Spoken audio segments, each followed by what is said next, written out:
So, my dear friends, if I'm audible and visible to all of you, please give me a thumbs up in the chat box so that we can start with the today's session. So, in the today's morning session, we have covered the important day of the month of May 2026, right? If you are someone who has forgot to basically cover the month of May 2026, then let me tell you here that it is very, very important from examination point of view. So, please ensure that you are covering the daily current affair classes of the month of May 2026 simultaneously while we are also covering the weekly revision sessions of the previous session. Okay.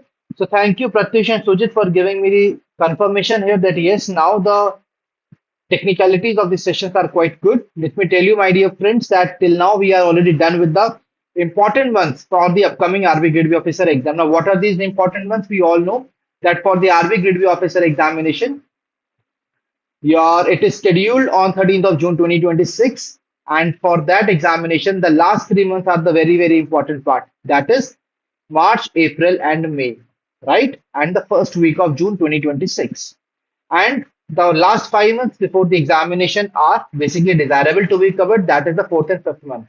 So we are done with the March and April. We are already doing the month of May simultaneously. And today we will be completing the month of February as well in the today's session. Clear? So I hope that till now, whatever we have covered through our sessions, you have already covered all of them in a very detailed manner. And Sujit is saying that yes, we have covered everything. That's really good, Sujit, that you are done with each and every part of that. Now, guys, when it comes to the chapters, we basically divide the current affairs into the two parts. That is your phase one and two, and your phase one. The phase one and two is basically as per the syllabus of the RBI Grade B and NABARD Grade A examination. So you must have seen there are different topics which are mentioned there. So whatever the current affairs which are directly related to those topics, which includes your ESI current affairs, finance current affairs, ARD current affairs, schemes, reports, right? Additionally, the programs initiatives and the government programs and initiatives. And then we are having the subsection of the RBI notifications, which is only relevant for the RBI Grade B officer exam and only surface level. If you're preparing for NABARD Grade A exam, you can just cover that at a surface level. Then comes the phase one section only, in which we cover those articles which are only relevant for phase one exam because they are nowhere related to the syllabus of the RBI or NABARD. For example, sports, defense, awards, exercises, appointments, books and authors, science and tech, etc. So I believe that this bifurcation is clear to you now. If you are someone who has joined us today only in this particular session, now, my dear friends, let's start with the today's session. So here is the list of articles that we are going to cover in the today's session, right? So these articles we will be covering here in the phase one and two section of the fourth week of February 2026. Let's start with the very first article of the today's session. That is the launch of Sujvika AI-driven biotech product data portal. So, my dear friends, the Department of Biotechnology has launched Sujvika, an AI-driven biotech product data on the occasion of 40th Foundation Day of the Department of Biotechnology.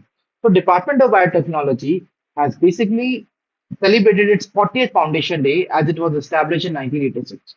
My dear friends, before moving ahead into this particular session, I would like to request you that see your attention should be only on the screen that I am showing to you and what I am telling you. So you have to just listen me and watch the session and your fingertip should be on the keyboard, whether you are on the phone or the laptop, so that you are able to give me the answers which I am asking you throughout the session. Because answering the questions during the session is important and mandatory for all of you for better productivity level for your in the upcoming examination.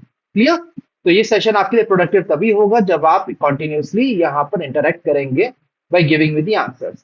तो हमने पहला news article पढ़ा कि सुजविका नाम का एक AI driven biotech product data portal को launch किया गया on the 40th foundation day of DBT, department of biotechnology. Department of biotechnology को स्टैब्लिश किया गया था 1986 के अंदर.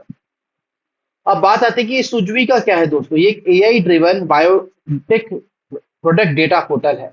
Let's take an example my dear friends कि इंडिया एक बहुत ही बड़ा रेस्टोरेंट चलाता है. इंडिया एक बहुत ही बड़ा रेस्टोरेंट चलाता है. India is running a very very big restaurant. And in that restaurant, my dear friends, you know that we are creating so many food dishes and so many sauces are being used. So many different things are being used in order to make sure that we are having the bestest of the dishes in our country.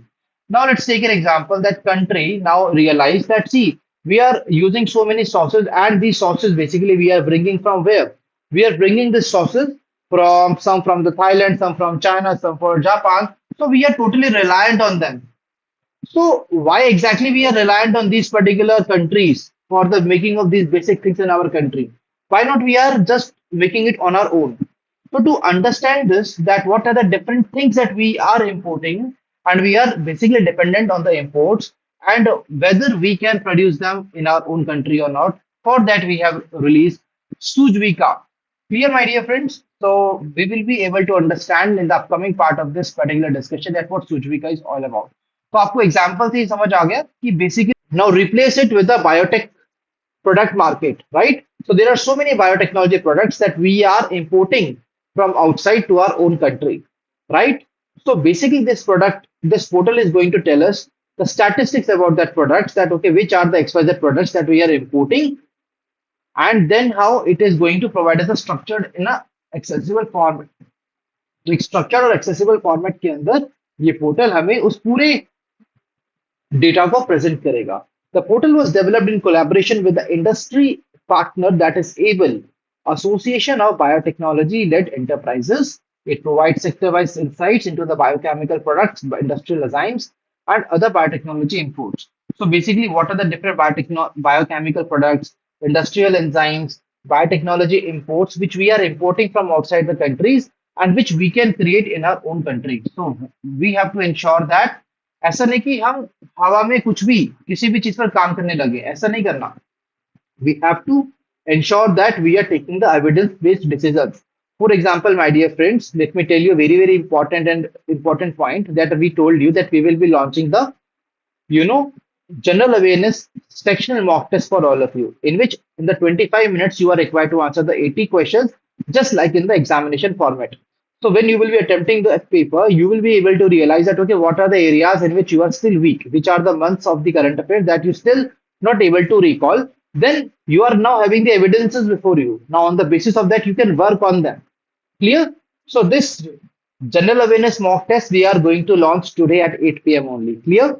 So that is a good news for all of you. Now, as that particular mock test is going to do this work for all of you, similarly, Sujvika is going to do this particular part for the India's biotech industry.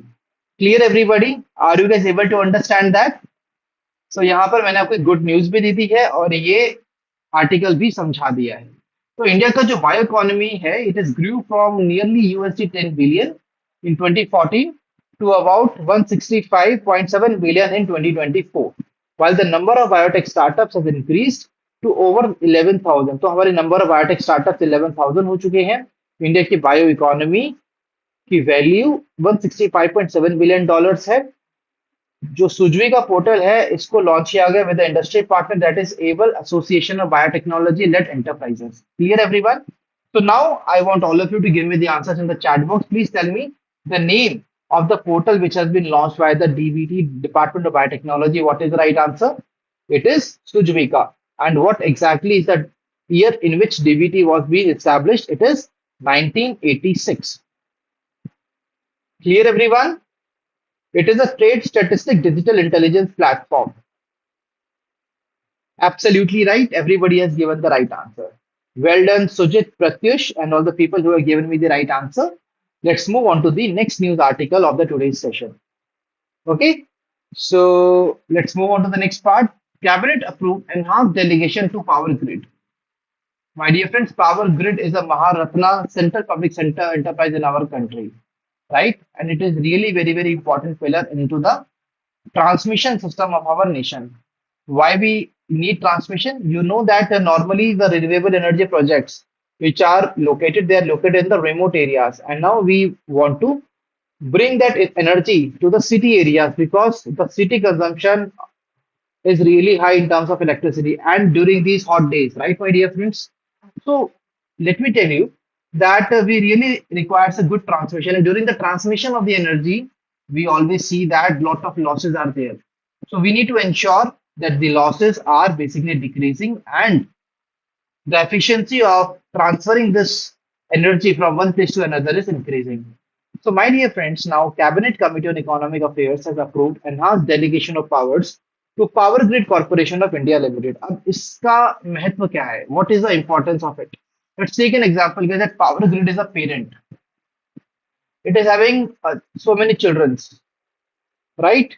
So one children is having the contract to for the transmission of power in the Gujarat. One child is having the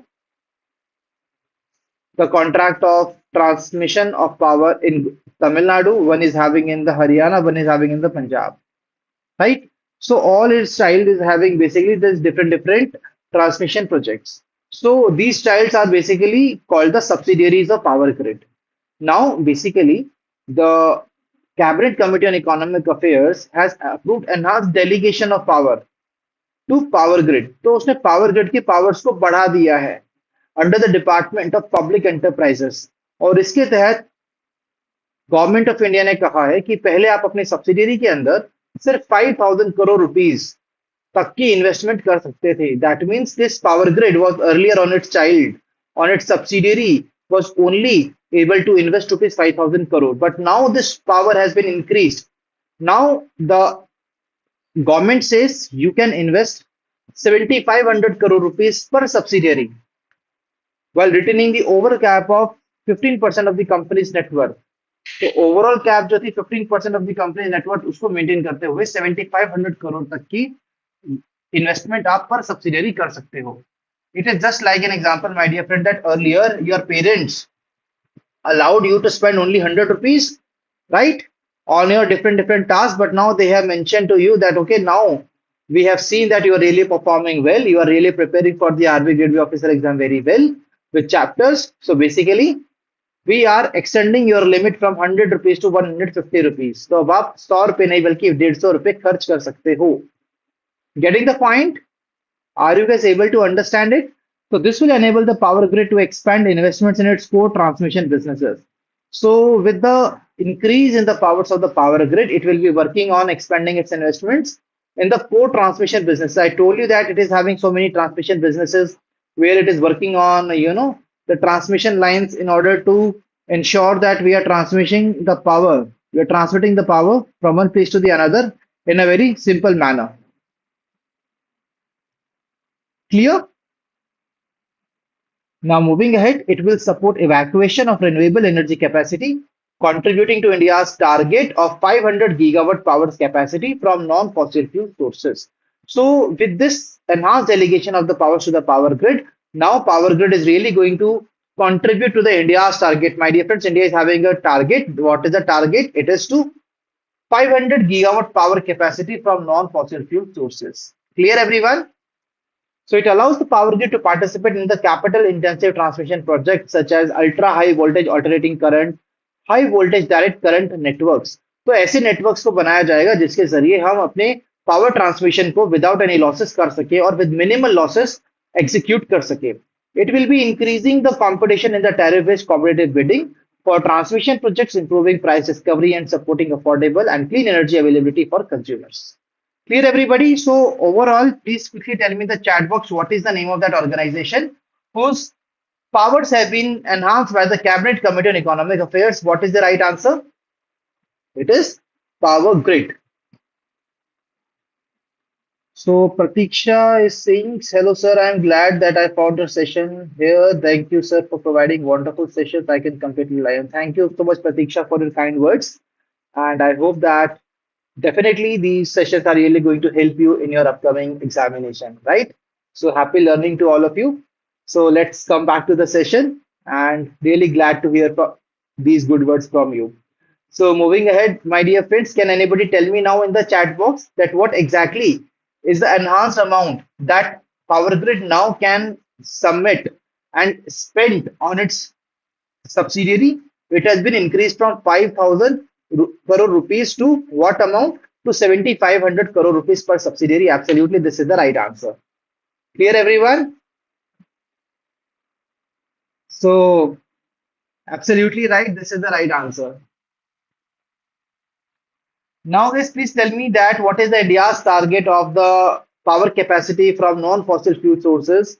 What is the India's target? It is 500 gigawatt of power capacity. Absolutely right. Now let's try to answer the questions, my dear friends. We have already done the two articles, right? Now let's try to answer the questions in the Drishyam round series. Let's start the Drishyam round, your most favorite round for the easy retention from the examination point of view. Are you guys ready to give me the answer? Okay, ji, let's start. So the launch of Dash AI driven biotech product data portal. What is it? What is the name of that portal? It is Sujvika. Sujvika is the right answer. It has been launched by Department of Biotechnology.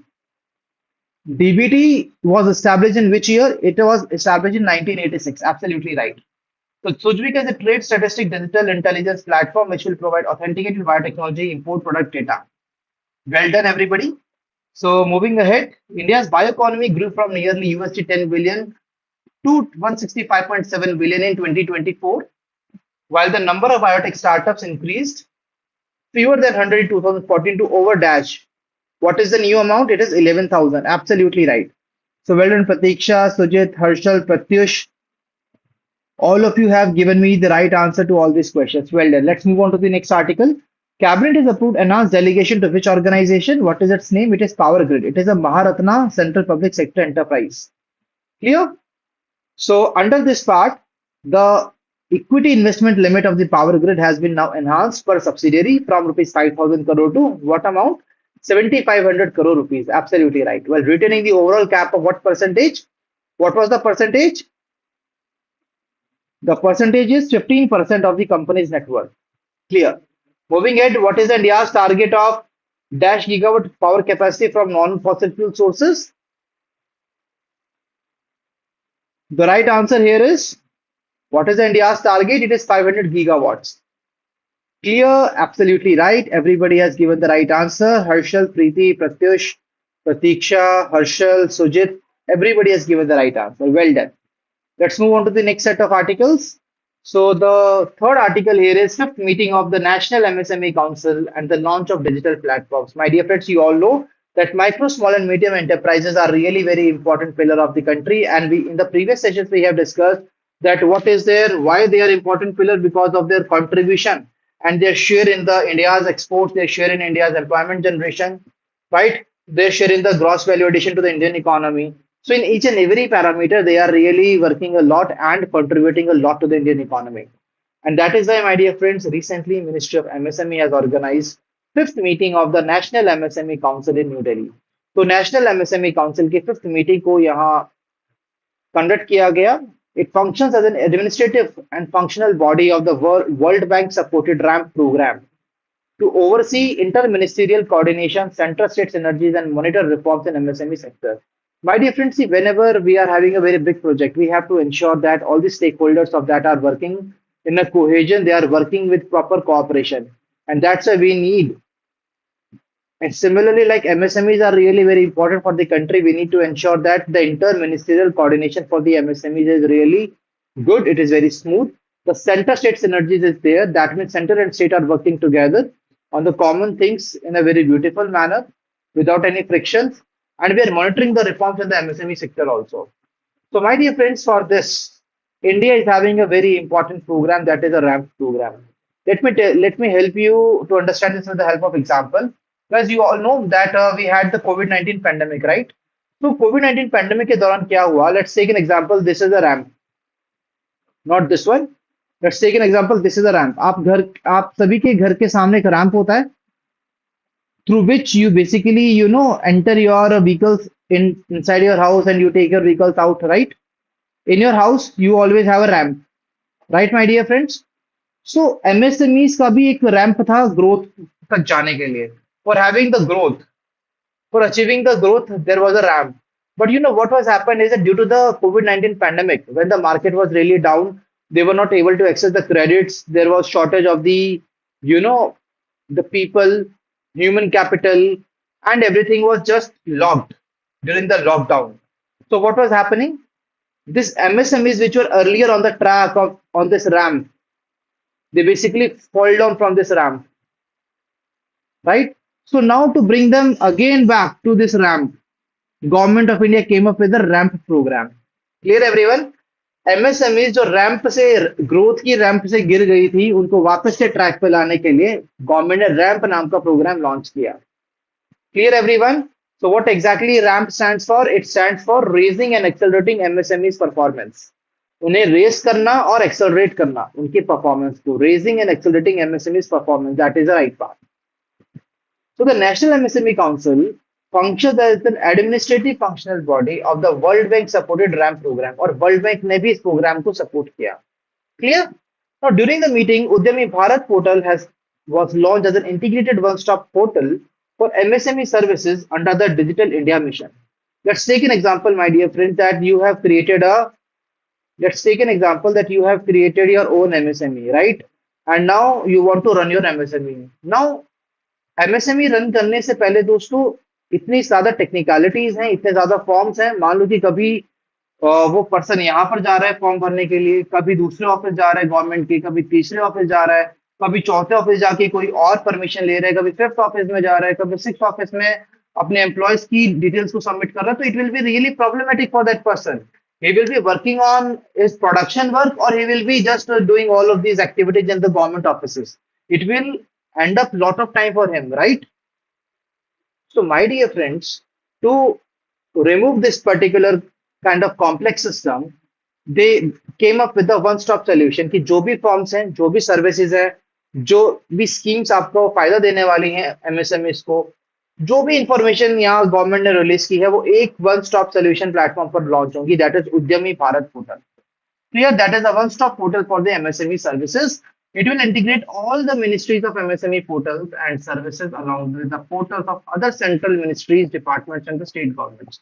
तो जितने भी हमारे portals हैं central ministries और departments या state governments के, सभी को हमने एक कॉमन प्लेटफॉर्म के ऊपर ले आए, सो दैट कि हमें हर बार अलग अलग जगह ना जाना पड़े. So the MSME technology transfer platform. Now the next part is the MSME technology transfer platform. Now guys, what was happening is that earlier the MSMEs were using the conventional technologies, the old technologies, which was really taking a lot of power, consuming a lot of power with less productivity and efficiency. They were producing their products. But now what they have done? They have launched the MSME technology transfer platform. It was launched as a unified digital platform enabling MSMEs to access advanced technologies, testing facilities, skilling support, and intellectual property commercialization services. I hope this makes sense to every one of you. Clear, everyone? So the MSME technology transfer platform was launched as a unified digital platform, and those MSMEs who want to access the advanced technology, they need the help of the testing facilities, they need the skilling support, and intellectual property commercialization. We will be providing all these services to the MSMEs through this MTTP portal, that is MSME Technology Transfer Platform. Clear, everyone? So this will provide and strengthen MSME support systems and promote inclusive growth of the MSMEs by providing them access to the advanced technologies. So what are these two platforms? Everybody please give me the answer in the comment section. First one is Udyami Bharat portal, and the next one is MSME Technology Transfer Platform. Udyam Bharat platform is basically a one-stop solution for the MSME services, and MTTP is basically what? It is a solution for providing the advanced technologies, testing facilities, skilling support, and intellectual property commercialization services. Clear, everybody? I hope that this is clear with everyone, and I'm expecting your answers in the chat box, that you will be giving me the name of all these portals in the comment section. Okay. Now, my dear friends, moving ahead, we are having the RAMP platform. I told you the RAMP program. RAMP program stands for Raising and Accelerating MSME Performance Program. It was launched by the Ministry of Micro, Small and Medium Enterprises on 30th June 2022. तो 30th June 2022 को हमने launch किया RAMP programme by the ministry of micro small and medium enterprises. ठीक है दोस्तों, यहाँ पर lunch लिखा हुआ है, लंच नहीं पढ़ना है इसको, लॉन्च्ड है ये. ठीक है, एक स्पेलिंग एरर है, apologies for that. It is launched by ministry of micro small and medium enterprises on 30th June 2022. Clear? So it improves access to the market and credit for MSMEs, strengthen institutions, governance at central and state levels, improve center-state linkages and partnerships, address issues of the delayed payments, promote greening of the MSMEs. दोस्तों ये ramp programme करता क्या है? सबसे पहली चीज, MSMEs को किस चीज की रिक्वायरमेंट है? क्रेडिट्स की, क्रेडिट्स प्रोवाइड करेगा. Next thing, they want the access to the market. So it will be providing them the accessibility to the market. Then we want to ensure that whatever the center and the state government, they have launched the different initiatives, they are in the coherence and they are basically, collectively been launched, and there is a better governance in these two pillars. Then we have improved center state linkages and partnership. तो दोनों ही partnership में काम करें, अलग अलग common objective पर। दोस्तों, अगर आप अलग अलग तरीके से काम करोगे, it is not going to bring you the result, but if two entities are working together on a common objective, so they are really going to complement each other. Clear? Then we are having address issues of the delayed payments. काफी बार क्या होता है MSMEs का, कि MSMEs का product ready होता है, वो डिलीवर कर देते हैं, बट पेमेंट्स डिले होती हैं। दैट मीन्स उनको पैसा नहीं मिल पाता, they are not able to get the payment of the invoices. तो बेसिकली डिलेड पेमेंट्स के इशू को हमने एड्रेस किया। Promote greening of the MSMEs, we want to ensure that these micro, small and medium enterprises are basically adopting the green technologies, so that they are not generating more of the pollution, they are sustainable in nature. Clear? So we were having the outlay of 6,062.45 crores, and the duration of the scheme is fiscal year 22-23 to fiscal year 26-27. So for a period of 5 years, this particular scheme was launched from fiscal year 22-23 to fiscal year 26-27. Clear everyone?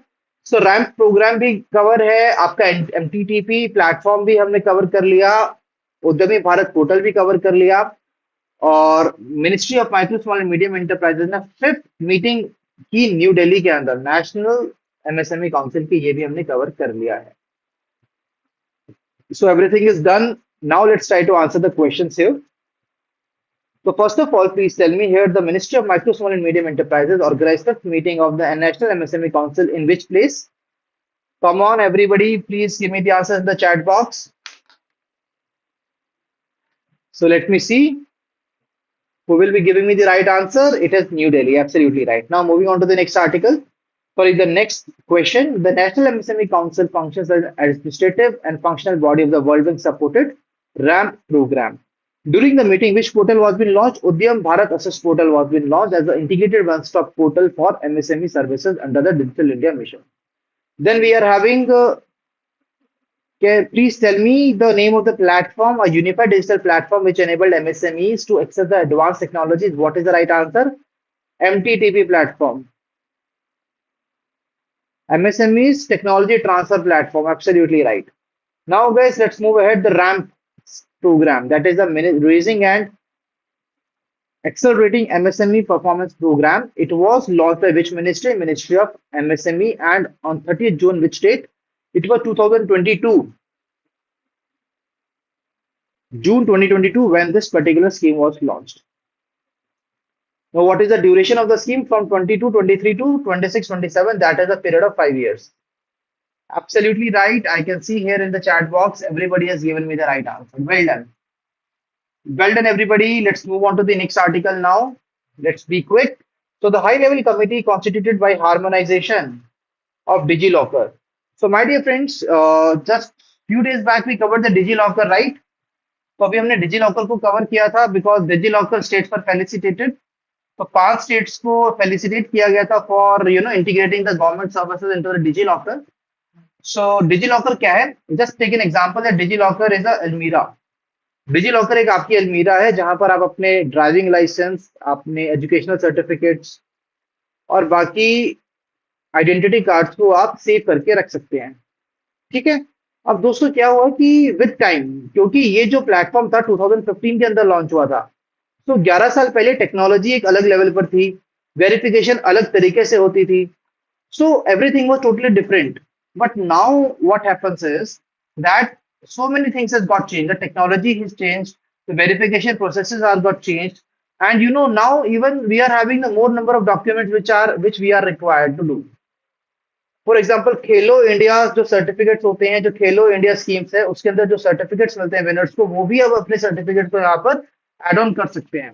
Similarly if we have launch the chapters, right, and we basically are having our own company, so the company के जो documents हैं, we can generate the DigiLocker of the company as well, and we can now place the documents of the company there. So this will be called entity locker. जब company अपने documents को रखती है उसको हम कहते हैं एंटाइटी लॉकर. क्लियर? तो दोस्तों क्योंकि अब टेक्नोलॉजी चेंज हो चुकी है, समय बदल चुका है, 11 साल बीत चुके हैं, so it was really required to bring some reforms into the DigiLocker, and we want to harmonize the DigiLocker services with the present technologies. And that is why a high level committee was being constituted by the Ministry of Electronics and Information Technology for harmonization of regulatory framework of DigiLocker. DigiLocker is a digital document storage and verification platform launched by Government of India under the Digital India Mission to enable citizens to store, access and share official documents electronically. तो दोस्तों यहाँ पर आप share कर सकते हैं, store कर सकते हैं, एक्सेस कर सकते हैं अपने डॉक्यूमेंट्स को, and you don't need to carry this documents. And let me tell you कि ये जो डॉक्यूमेंट्स होंगे आपके, ये लीगली वैलिड होंगे। जो आपके फिजिकल कॉपीज होती है डॉक्यूमेंट्स की, जितने वैलिडिटी उनकी है उतनी वैलिडिटी इनकी भी है। Clear? Why? Because they are directly been fetched from the source. For example कि आपको अपनी 10th की मार्कशीट यहाँ रखनी है, तो आप अपना रोल नंबर और डिटेल्स डालेंगे तो डायरेक्टली सीबीएसई के through they will be fetching the data and they will be adding your mark sheet there. Clear everybody?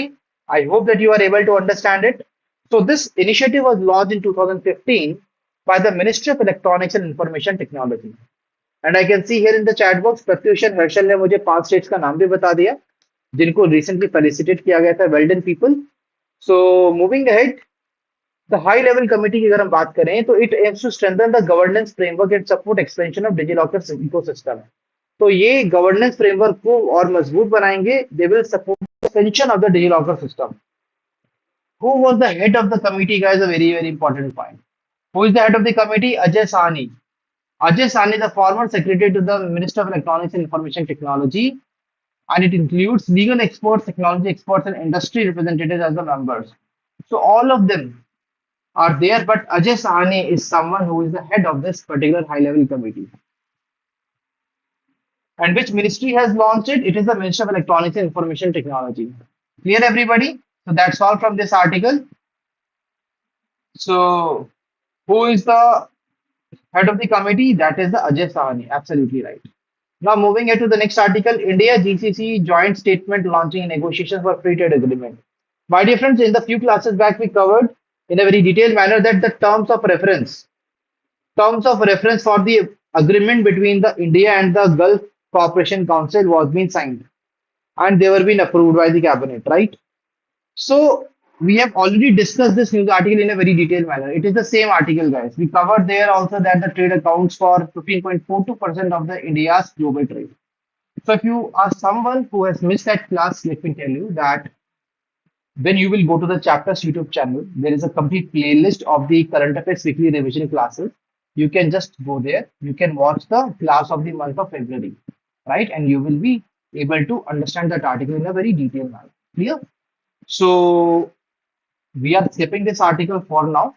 Let's move on to the next article. That is the sixth meeting of the Central Sanctioning and Monitoring Committee under the Pradhan Mantri Awas Yojana Urban 2.0 approved 2,87,618 houses, about 2.88 lakh houses. So दोस्तों, प्रधानमंत्री आवास योजना का एक ही मोटो था।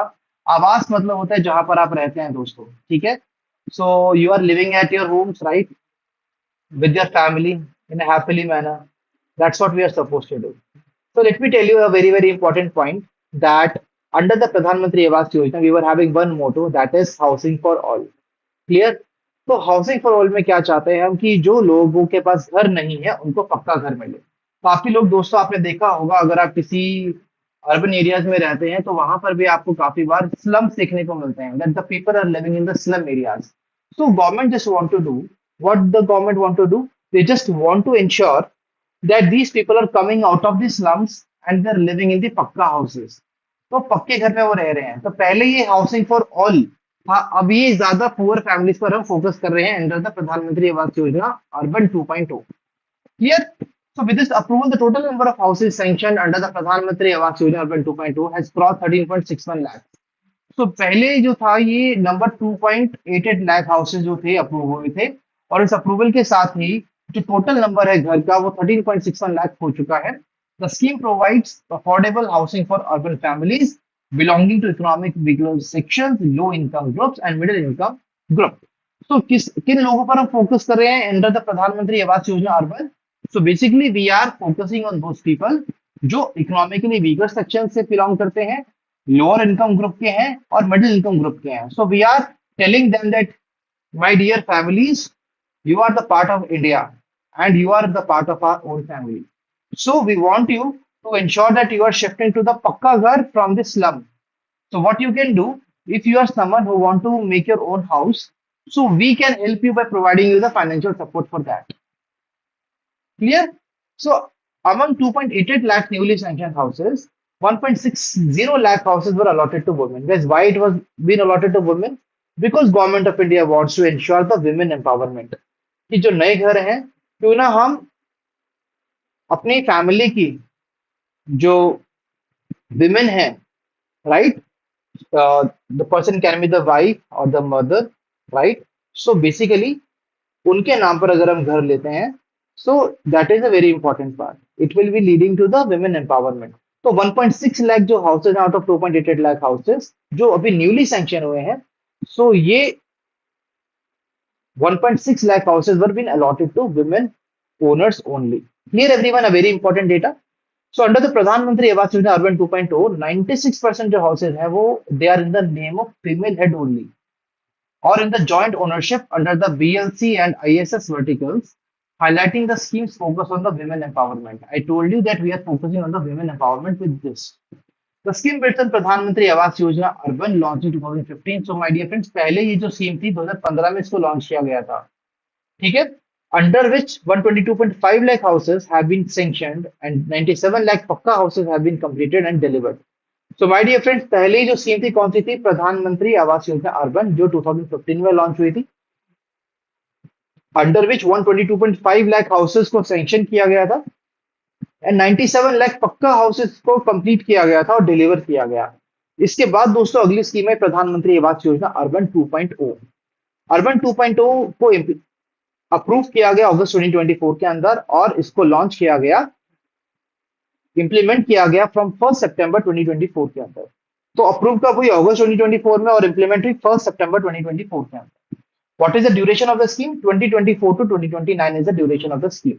ये एक flagship housing scheme है government of India की. इसको कौन रन करेगा, इंप्लीमेंट करेगा? दोस्तों बात है हाउसिंग की. तो what is the name of that ministry which is responsible for housing in our country? That is minister of housing and urban affairs, MOHUA. That is the right answer. So the objective is quite simple. We want to ensure housing for all in the urban areas. Clear everybody? I hope that this part is clear to everyone. So sixth meeting हुई. Now I want all of you to give me the answers in the chat box. तो sixth meeting हुई दोस्तों for the Pradhan Mantri Awas Yojana urban 2.0. कितने lakh houses को यहाँ पर allot किया गया, अप्रूव किया गया? That is 2.88 lakh. Clear? With this, the total number of houses under Awas Yojana Urban 2.2 has increased to 13.61 lakh.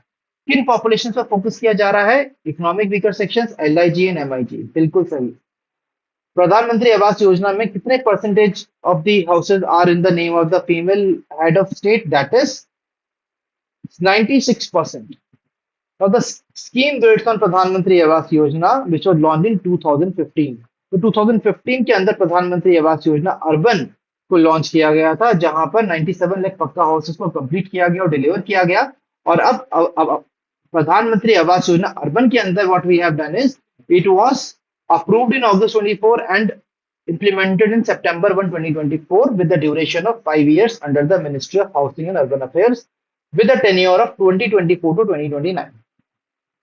Absolutely right. Everybody has given me the right answer to these questions in the comment section. Well done everyone. So guys, ऐसे ही अगर आप answer देते रहोगे मुझे comment section के अंदर, definitely let me tell you, जब आप पेपर में देखोगे ना क्वेश्चंस को, तो you will be realising this moment कि अच्छा वो हम आंसर्स करते थे, क्योंकि now we have typed the answers in so much amount of time that we are even it has become easy for us to attempt these answers in the examination as well, because अभी आप अपने answers को without any option यहाँ पर attempt कर रहे हो. ठीक है जी, क्लियर है सभी को? अब दोस्तों बढ़ते हैं हम अपने अगले आर्टिकल से पहले हम अपने पुराने आर्टिकल्स को डिस्कस करते हैं थ्रू द दृश्यम राउंड. ठीक है, तो शुरू करते हैं. Are you guys ready for the Drishyam round? Are you people ready? Okay, let's start. High level committee constituted for harmonisation of DigiLocker.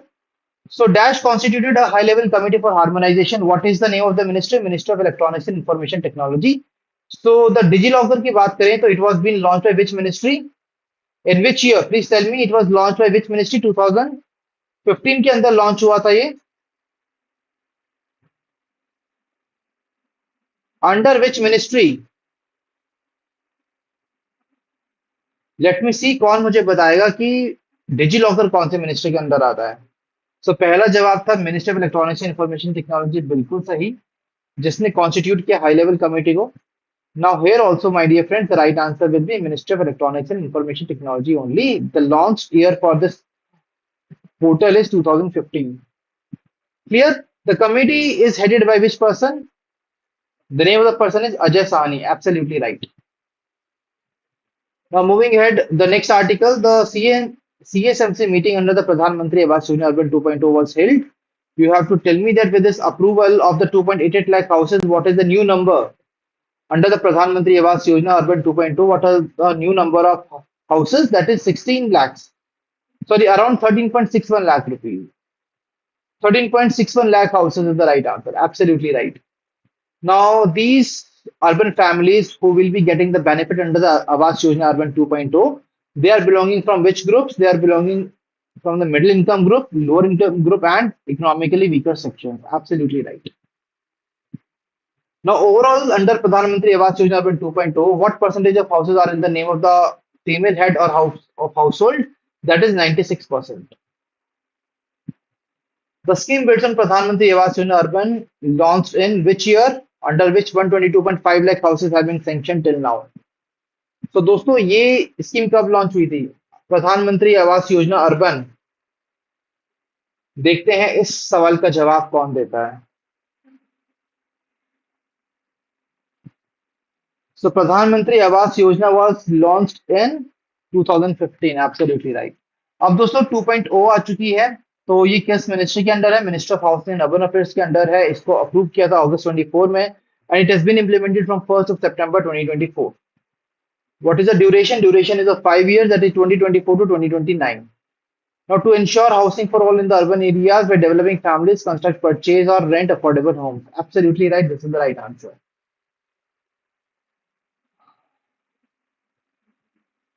Okay, absolutely right. Pratyush, Sujit, Harshal, Pratiksha, everybody of you have given me the right answer in the comment section. Well done. Now, my dear friends, we are moving on to the next article. That is article number 7, India France amending protocol of the DTAC. My dear friends, India and France, इसको थोड़ा सा अच्छे से समझेंगे। ये थोड़ा technical article है, थोड़ा सा इत्मीनान से चलेंगे।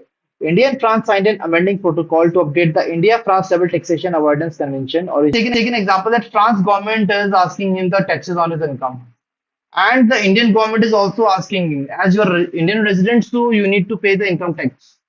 And France is saying this because you are working in the France, so you have to pay the income tax. Now there is a lot of confusion. That person is like, why exactly I am coming here? India is also asking for the tax. France is also asking for the tax. So I will just end up my life in giving the taxes only. So that is a really a very frustrated person now. And you know what? This was the problem. Why? Earlier, what was happening is that there was a lot of confusion, and the countries were not having the clarity that which country will be having the legal right of applying the taxes, of levying the taxes on that particular person, and under the various cases. So that's why Government of India and France they signed a DTAC, that is the Double Taxation Avoidance Convention. तो इन्होंने sign किया दोस्तों double taxation avoidance convention. तो वहां पर कुछ rule थे, उनको इंप्लीमेंट किया गया कि यही रूल रहेगा कि इस एक्स केस के अंदर इंडिया टैक्स लेगा, इस वाई केस के अंदर फ्रांस को टैक्स दिया जाएगा। Clear everyone? So the protocol grants full taxing rights on the capital gains from the sale of shares to the country where the company is resident. Clear, my dear friends? So basically, this article says that the protocol grants full taxing rights on the capital gains. जब भी आप कोई shares को बेचते हैं दोस्तों, तो एक कैपिटल गेन टैक्स आपके ऊपर लगता है, राइट? मान लेते हैं कि एक पर्सन है, उसके पास फ्रांस की कंपनी के शेयर्स हैं, ठीक है? तो अब क्योंकि वो कंपनी फ्रांस के अंदर लोकेटेड है, तो उसे शेयर्स को बेचा गया, तो अब फ्रांस कहता है कि इसका टैक्स मुझे मिलना चाहिए। So I am having the full taxing rights on the capital gain from the sale of shares to the country where the company is resident. तो कंपनी रेजिडेंट कहाँ की थी? फ्रांस की थी, तो फ्रांस को ही इसका टैक्स मिलना चाहिए. And it removed the most favored nation clause from the protocol of the DTAC. Let me tell you that in the protocol of the DTAC, there was a clause of the most favored nation also. Now, what is the most favored nation? Most favored nation is basically a very important clause, my dear friends. Let's take an example.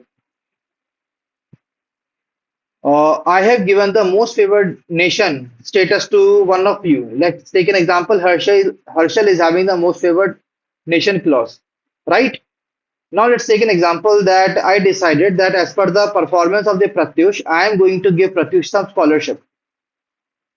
Now, if I am giving some typical type of the benefit to the Pratyush, let me tell you that as I'm already in the MFN status and MFN agreement with the Herschel also, so that particular benefit that I was giving to Pratyush, now it will automatically be eligible for the Herschel also. Clear.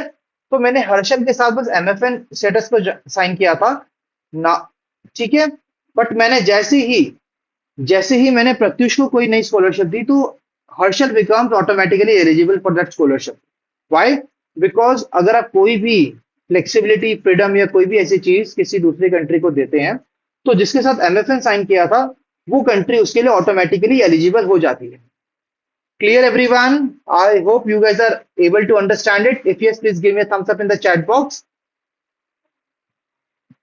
So please give me a thumbs up in the chat bot, my dear friends, if you guys are able to understand this particular article from the examination point of view. Clear everyone? So the protocol revises the taxation on the dividend income, replacing the earlier single tax rate of 10% with 5% tax for shareholders holding at least 10% of the capital, 15% for the other cases. So my dear friends, here when it comes to the another protocol of the revision of the taxes on the dividend income, तो दोस्तों पहले क्या था, जो dividend income होती थी, right, वहां पर सिंगल टैक्स रेट था 10% का. बट अब गवर्नमेंट ने क्या किया कि वहां पर हम जो बड़े बड़े हमारे लार्ज प्लेयर्स थे उनको हमने थोड़ा सा रखा है at the disadvantage end. Why so? क्योंकि जो बड़ी कंपनीज है ना ये काफी अच्छा सारा पैसा कमा लेती हैं, तो हमने थोड़ा सा उनको डिस्करेज किया है, तो हमने उनका टैक्स रेट कम कर दिया. क्यों? देखो यहाँ पर आप देख सकते हैं कि जिनका 10% से ज्यादा कैपिटल शेयर होल्डिंग था, जिनके पास शेयर होल्डिंग थी मोर देन 10%, तो उनको बस 5% का ही टैक्स मिलेगा. और जो बाकी के केस होंगे जहां पर उनकी वैल्यू 10% या उससे ज्यादा है तो वहां पर 15% का टैक्स मिलेगा फॉर अदर केसेस. ठीक है, कम से कम 10% की होल्डिंग पर दोस्तों 5% का टैक्स ही उनको मिलेगा. Clear everyone? I hope that this is clear to everyone. So basically what was happening is that guys, earlier these companies, the big companies, what they do, तो जो भी वनरेबिलिटीज और जो भी लूपहोल्स होते हैं सिस्टम के अंदर वो उसका फायदा उठाते हैं और अपने प्रॉफिट्स को थोड़ा इधर उधर एडजस्ट करते हैं सो दैट हमें कम टैक्स देना पड़े. बट अब गवर्नमेंट ने कहा कि ऐसा नहीं चलेगा, आपने बहुत कर लिया, अब हम आपके ऊपर एक फ्लैट रेट लगाएंगे 5% टैक्स का. Clear? Now the definition for the fees of the technical services has been aligned with the India US double taxation avoidance agreement. दोस्तों जो जितनी भी टेक्निकल सर्विसेज की फीस है under this particular part, so government ने कहा कि ये जो इंडिया और फ्रांस के बीच में हमने रिन्यू किया एग्रीमेंट को, सो हम उसको कर रहे हैं along the lines of the India US double taxation avoidance agreement. तो जो भी चीजें हमने वहां पर की थी वही चीजें हम यहाँ पर करना चाहते हैं. And we want to work on the scope of permanent establishment has been expanded by adding the service permanent establishment. तो सर्विस पीई यहाँ पर हमने लॉन्च कर दिया है. Clear? The protocol updates the provisions on exchange of information, introduces a new article on assistance in collection of taxes in line with the international standards. तो दोस्तों अब जो एक्सचेंज ऑफ इंफॉर्मेशन होगी दोनों कंट्रीज के आपस में इंफॉर्मेशन को एक्सचेंज करेंगे, एक नया आर्टिकल लॉन्च किया on the assistance in the collection of taxes, जहां पर एक पोर्टल होगा जो असिस्ट करेगा लोगों को in the collection of the taxes. Clear? Now, what is a DTAC? It is a bilateral tax treaty between the two countries designed to prevent the same income from being taxed twice. once in the country where the income is earned and gain in the country where the taxpayer resides. तो clear है ये article सभी को दोस्तों? Please tell me in the comment section with which country India sign the amending protocol to DTAC. What is DTAC? Stands for Double Taxation Avoidance Convention. With which country this has been signed? Quickly tell me.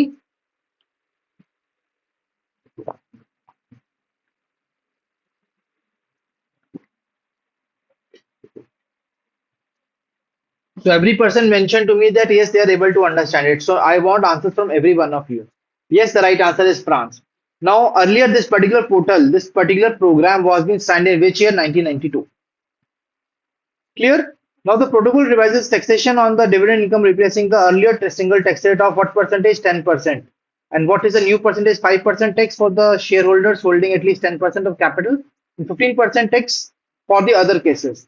The definition of the fees for technical services has been aligned with the India-US Double Taxation Avoidance Agreement. It also incorporates the provisions of the BEPS multilateral instrument applicable after ratification of both countries. Clear, everyone?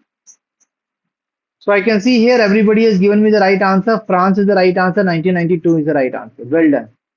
So now let's try to answer some questions here. So India and France has amended protocol to DTAC. What is the DTAC? Stands for Double Tax Avoidance Convention, right? DTAC. Double Taxation Avoidance Convention. Absolutely right. Originally signed in which year? 1992. Please be quick in your answers. Tell me the right answer into the comment section below, my dear friends. It removed the dash clause from the protocol to the DTAC. तो कौन सा clause हमने हटाया है? MFN का clause हमने हटाया है. तो यहाँ पर अगर हम देखेंगे कि सिंगल टैक्स रेट आपका 10% है with in dash percentage for the share holding at least 10% capital. What is the right answer? 5% tax. And what is the tax for other cases? That is the 15%. So we are done with this article. Now let's move on to the next article now. Absolutely right. The launch of the National Monetization Pipeline 2.0. The National Monetization Pipeline 2.0 was launched as a second phase of the asset monetization of central ministries and public sector enterprises. It supports the accelerated infrastructure development aligned with the Viksit Bharat vision. Clear? My dear friends, the National Monetization Pipeline was launched as the second phase of asset monetization of central ministries and public sector entities. It supports accelerated infrastructure development aligned with the Viksit Bharat vision. तो विकसित Bharat vision के साथ हम infrastructure development को accelerate करना चाहते हैं. अब ये एसेट मोनेटाइजेशन का क्या मतलब है दोस्तों? इसको इस तरीके से समझिए कि मान लीजिए आपका घर है और आपको अभी चाहिए बहुत सारा पैसा. आपका कोई प्रोजेक्ट है जिसके ऊपर आप काम करना चाहते हो, ठीक है? तो आपके घर में मान लेते हैं दोस्तों there are total 6 rooms. There are total 6 rooms. You only use 5 rooms. The 6th room is having the separate entry and exit, and you are just like, ठीक है, we don't need this room for our family. So what you do, let's take an example that you have given that room for on the rent, right? As you wanted to, as you are already having the project, right? Now let's take an example. The project was of the renovation at home. You want to get your house painted. So you said your tenant, तो आपने अपने tenant को कहा कि देखो हर महीने का जो रेंट है वो 1000 रुपीज है, राइट? तो आप मुझे, क्योंकि 12 मंथ्स का हमारा एग्रीमेंट है कि 1 साल तो आप रहोगे हमारे घर के अंदर, तो आप 1 साल का रेंट मुझे एक साथ दे दीजिए. That is the 12,000 rupees. ठीक है? अभी 12,000 रुपीज आपने कौन से लिए? जो फ्यूचर इनकम थी आपकी, आपकी इनकम क्या थी? 1000 रुपीज पर मंथ. आपने ले लिए 12,000 रुपीज पहले ही पूरे साल के. ठीक है? अब आपने कहा कि बाद में आप जो आपने रेंट पे लिया है घर, आप उसको अच्छे से मेंटेन करो. जो भी कुछ प्रॉब्लम्स आती हैं उसको आप खुद से फेस करो, खुद से ठीक करो, मेंटेन करो, सब कुछ आप खुद करो. We have got the 12,000 rupees and now we are done with this. Right? Now you can spend this particular money on the paint project of your renovation of your house. Clear? So what you have done, you were already having an asset earlier, right? That room. तो आपने ये asset किसी को बेचा नहीं है, आपने किसी को बेचा नहीं है. बस आपने उसके यूजेस लिमिटेड कर दिया for a particular entity to raise some amount of money, तो that is called asset monetisation. Similarly my dear friends, जो हमारी गवर्नमेंट है, यूनियन गवर्नमेंट, उसके पास बहुत सारे प्रोजेक्ट्स हैं, हाईवेज हैं, रोड्स हैं, डिफरेंट बिल्डिंग्स हैं, राइट। तो हम अपने ऐसे ही जो प्रोजेक्ट्स हैं, प्रॉपर्टीज हैं, जिनको हम खुद से एफिशिएंटली मैनेज नहीं कर सकते, जिन पर अपना कैपिटल इन्वेस्टमेंट नहीं कर सकते, सो हम उसको आउटसोर्स कर दे रहे हैं कि ये किसी प्राइवेट एंटिटी को हमने 10 साल के लिए दे दिया, आप इसका इस्तेमाल करो, आप इसके साथ पूरा फायदा उठाओ, don't worry about it, but after 10 years back I will be getting it. तो मैं आपको कंट्रोलिंग स्टेटस दे रहा हूं, बट ओनरशिप मेरी ही रहेगी, ownership will remain with the government of India. So that's what we are doing in the asset monetization. So now we are having the National Monetization Pipeline 2.0. Under the NMP 1.0, the government achieved nearly 90% of the target of rupees 6 lakh crore net for the 4 years. तो दोस्तों आप देख सकते हो कि national monetisation pipeline 1.0 के अंदर जो गवर्नमेंट ने 90% तक अचीव किया था टारगेट को of 6 lakh crore set for the 4 years. It was developed by Niti Aayog in consultation with infrastructure line ministries based on the asset monetization plan 25 to 2030 and housing budget 25-26. So दोस्तों, this is basically, now please quickly tell me in the chat box what is the 2.0 platform which has been launched, that is the national monetization pipeline. Clear? Under the NMP 1.0, what was the target achieved? It was 90%. Clear? Now, which organization is behind the development of this particular portal? That is the Niti Aayog in consultation with infrastructure line ministries based on the asset monetization pipeline. It is announced in the budget 25-26. NMP 2.0 estimates the total monetization potential of 16.72 lakh crores. अब दोस्तों NMP 2.0 का जो total monetization potential वो कितना है, 16.72 लाख करोड़। तो हमने अपने इस पोटेंशियल को कितना ज्यादा इंक्रीज कर दिया, पहले था 6 लाख करोड़, अब है 16.72 lakh crores, almost 3 times. So the 5-year target under NMP 2.0 is more than the 2.6 times higher than the target under NMP 1.0. तो ये 2.6 टाइम्स ज्यादा टारगेट अब हमने रखा है। Pipeline includes 5.8 lakh crore for the private sector investment through the asset monetisation programme. Clear everyone? सभी को asset monetization का मतलब क्लियर है? So the progress of the program will continue to be monitored by the core group of secretaries on asset monetization and chaired by cabinet secretary. तो asset monetization का programme अभी government ने जारी रखा है, right? And the progress of the program will continue to be monitored by the core group of secretaries. तो जो हमारे core group of secretaries हैं on the asset monetization, तो ये assess करेंगे कि भाई क्या हमारा स्टेटस है। It will be providing a medium-term roadmap for the program for public asset owners, along with the visibility on potential assets to private sector. The report on the NMP 2.0 is structured as a guidance book detailing the methodology and roadmap for monetization. तो यहाँ पे सब कुछ हमें इस book के जरिए पता चलेगा। क्लियर? इस रिपोर्ट के जरिए पता चलेगा। Report of NMP 2.0 structured as a guidance book. Clear? अब बात करते हैं NMP 2.0 की। It shall broadly follow the concept of asset monetisation as laid out in NMP 1.0. So the asset monetization shall comprise elements such as transfer of assets for the limited period, divestment of the proportions of listed entities to unlock additional capital, securitization of the cash flows for strategic commercial options. तो दोस्तों NMP 2.0 हमने cover किया, asset monetization का हमने concept cover किया over the NMP 1.0.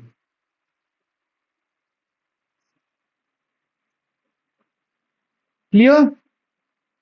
So asset monetization shall be comprised elements such as transfer of assets for a limited period, divestment of portions and listed entities. तो दोस्तों normally already ये चीजें होती हैं, but in that particular scenario that we discussed earlier, which is not there. Clear? Now is overview of the approach of the National Monetization Plan 2.0. Identification of assets, सबसे पहले assets को identify किया जाएगा, तो डिटरमाइन किया जाएगा उसकी suitable monetization mode को, then estimation of the monetization value. So basically, I just come back to the previous example when I told you that you are having a room at your home and you don't more use that particular room. Clear? तो सबसे पहले आपने asset को identify किया, आपने अपने घर के उस रूम को पहचाना कि इसकी हमें रिक्वायरमेंट नहीं है, फिर आपने डिटरमाइन किया सुटेबल मोनेटाइजेशन मोड की सुटेबल मोड क्या रहेगा इसको मोनेटाइज करने का। And third thing is estimation of the monetisation values, that's it, कि मोनेटाइजेशन की वैल्यू कितनी होगी। Like in the previous scenario we discuss that it will be 12,000 rupees. Clear. फिर हम एग्रीगेट मोनेटाइजेशन वैल्यू को अंडर एस्टिमेट करेंगे, फिर allocate करेंगे proceeds from the monetisation. Clear. So guys, with this we are done with very important part of this article. अब जो proceeds है asset monetization से, जो भी पैसा asset monetization के थ्रू आ रहा है, they are allocated to the four different heads. चार different heads को डेटा दिया जाता है, पैसा दिया जाता है. That is Consolidated Fund of India, PSU, Port Authorities Allocation, State Consolidated Fund, and Domestic and Direct Investment Private. तो डायरेक्ट इन्वेस्टमेंट प्राइवेट, तो ये चार ऐसे तरीके हैं जहां से गवर्नमेंट को बेसिकली ये सारे proceeds against the national monetisation pipeline receive होते हैं। ओके जी। Now, what are the categories of the asset classes? These includes greenfield assets, brownfield mineral resources, greenfield sale or partial divestment, securitization of the future cash flows, and assets created and owned by the private sector. The assets which are being created and owned by the private sector. Now, the sectors included are highways, including MMLPs, ropeways, stabilized railways, power penetration, and natural gas, civil aviation, ports, harvesting, and storage, urban infrastructure. These are the different parts. These are the different sectors which are been included. तो दोस्तों आप देख सकते हो कि सारे major sector जहां पर आपको ये मिल सकते हैं डिफरेंट एसेट्स। फॉर एग्जांपल एक रोड जा रहा था दोस्तों, उसके अगल बगल में बहुत सारी चीजें बन सकती हैं, right. So that is we are having the railways, power, petroleum, and natural gas. There can be natural gas stations there, right? So that's all from this news article, my dear friends. I hope कि आप सभी को ये article अच्छे से समझ आ गया होगा. That is the launch of National Monetization Pipeline 2.0, which is launched as the second phase of the asset monetization of central ministries and public sector enterprises. तो पहला जो एनएमपी 1.0 था उसके अंदर जो गोल हमने अचीव किया that was 20% of the target. It is developed by NITI Aayog in consultation with infrastructure line ministries ahead on the asset monetization plan 2025-2030 announced in the budget 25-26. अब जो 5 साल का टारगेट है that is more than 2.6 times. Clear? From the previous NMP 1.0 target. So core group of secretaries for the asset monetization chaired by the cabinet secretary, absolutely right. NMP 2.0 will provide a medium term roadmap. So all in all guys, we have covered all the important articles. Now these are the overview of the approaches for the national monetization pipeline 2.0. What this includes identification guys. क्या तीन approaches है? सबसे पहले आप identify करोगे asset, आपके घर का वो रेंट वाला रूम। उसके बाद determination of suitable monetisation mode, किस तरीके से हम मोनेटाइज करेंगे। हम कोई गोडाउन बनाएंगे या हम पर्सन एक फैमिली को इनवाइट करेंगे रेंट पे रहने के लिए, या फिर एस्टिमेशन ऑफ मोनेटाइजेशन वैल्यू, ये एस्टिमेट कैसे निकाला जाएगा मोनेटाइजेशन वैल्यू का। Clear everybody. तो यहां पर हमने देखा 6 different heads are there, which includes Consolidated Fund of India, PSU, Port Authorities Allocation, right? Then we have State Consolidated Fund and then Direct Investment. That is the right part. So with this, we are done with this news article. Clear everybody? Everybody of you is able to understand it, cover it from examination point of view? Okay, so everybody saying yes, that's really great. Now guys, let's move on to the next article, the MOC for rollout of amended BharatNet program in Andhra Pradesh. So recently, we have covered that the amended BharatNet program in the Andhra Pradesh has already been installed.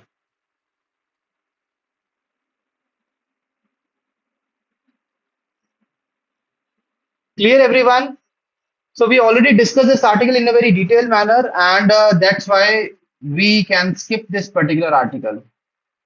I hope that everybody of you is able to, recall that information that we covered in the previous articles. So those people who are new to these sessions, guys, don't worry. We have already taken and covered this article in a very detailed manner. You can cover it from the previous sessions. Okay. because somehow you are required to cover those articles also because they are very important and to be covered from examination point of view. Okay, my dear friends. So Pratiksha, Sujit, Harshal, Pratyush, everybody, absolutely right. So now, my dear friends, before moving on to the 10th article of the today's session, let's have a small 5 minutes break, a water break. Clear? So let's have a small 5 minutes water break and please ensure that everybody of you is coming back. Right now the time is 5:11. You have to be back by 5:16. Clear everyone? So your time starts now. Okay? So please have some water and come with the more energy in the session. And the next part.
So, my dear future RBI officers, please mark your attendance. Give me a thumbs up in the chat box. Please give me a thumbs up in the chat box that you guys are back after the break and we can resume the session. So, in the meantime, Pratiksha was asking, okay, so I've already replied to you, Pratiksha, that I will be informing you about PDF after the session, okay? From where to access the PDF. So, I will be letting you know after the session, don't worry. Right now, just let's try to focus on the session. So, Harshal, Sujit, everybody has marked their attendance that they are back. Okay, guys, let's start.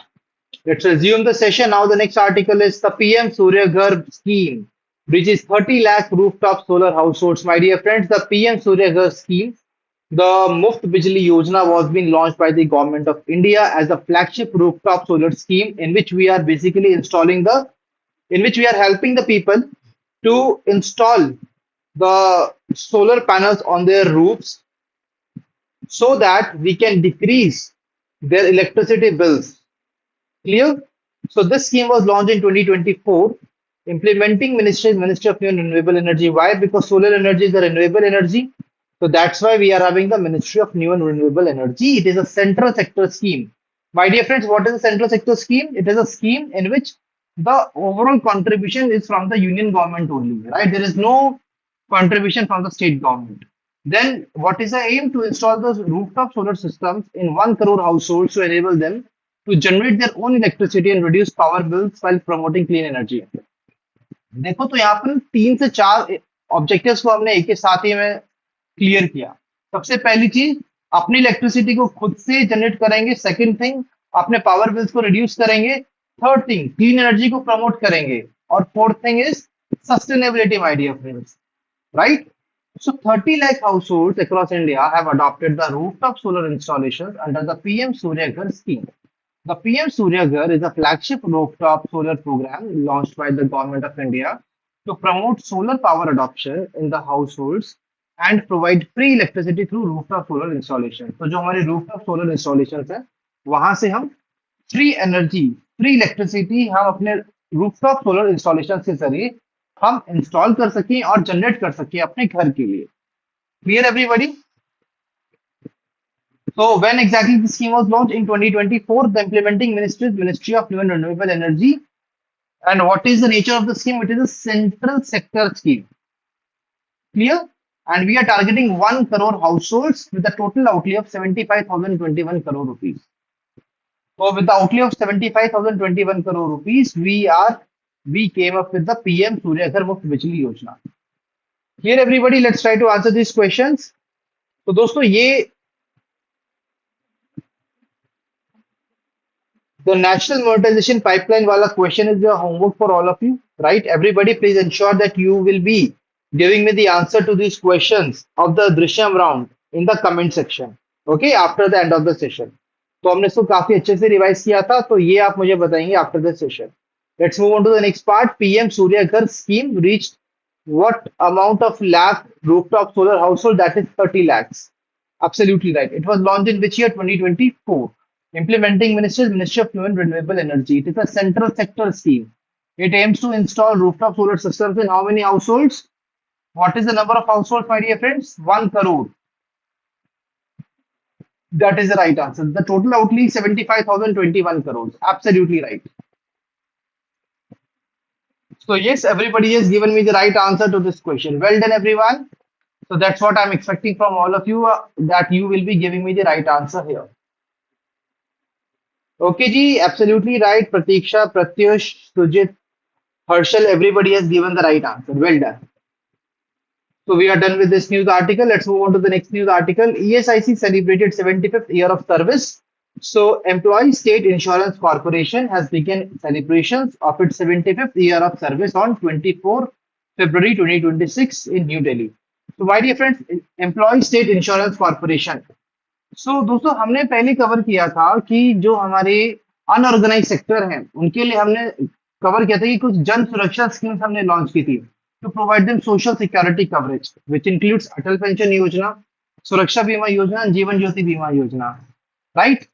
Now let me tell you This was for the unorganized sectors, but for the organized sector, we are having Employee State Insurance Corporation. So basically, you can see employee, नाम में ही employ आता है, मतलब कि employ कहाँ होता है, आपके एक ऑर्गेनाइज सेक्टर में ही एम्प्लॉय कहा जाता है, एम्प्लॉय एम्प्लॉयर का रिलेशन, क्लियर, अनऑर्गेनाइज सेक्टर में नहीं होता। तो एम्प्लॉय स्टेट इंश्योरेंस कॉर्पोरेशन ने अपने 75th ईयर ऑफ सर्विस को यहाँ पर कोमेमोरेट किया है ऑन 24 फरवरी 2026। ईएसआईसी को इस्टेब्लिश किया गया था 24 फरवरी को, while marking the establishment of ESIC 1952 under the employ state insurance act. तो एम्प्लॉय स्टेट इंश्योरेंस एक्ट के अंदर ईएसआईसी को इस्टेब्लिश किया गया था 1952 के अंदर, और इसने अपनी 75th ईयर ऑफ सर्विस को यहाँ सेलिब्रेट किया।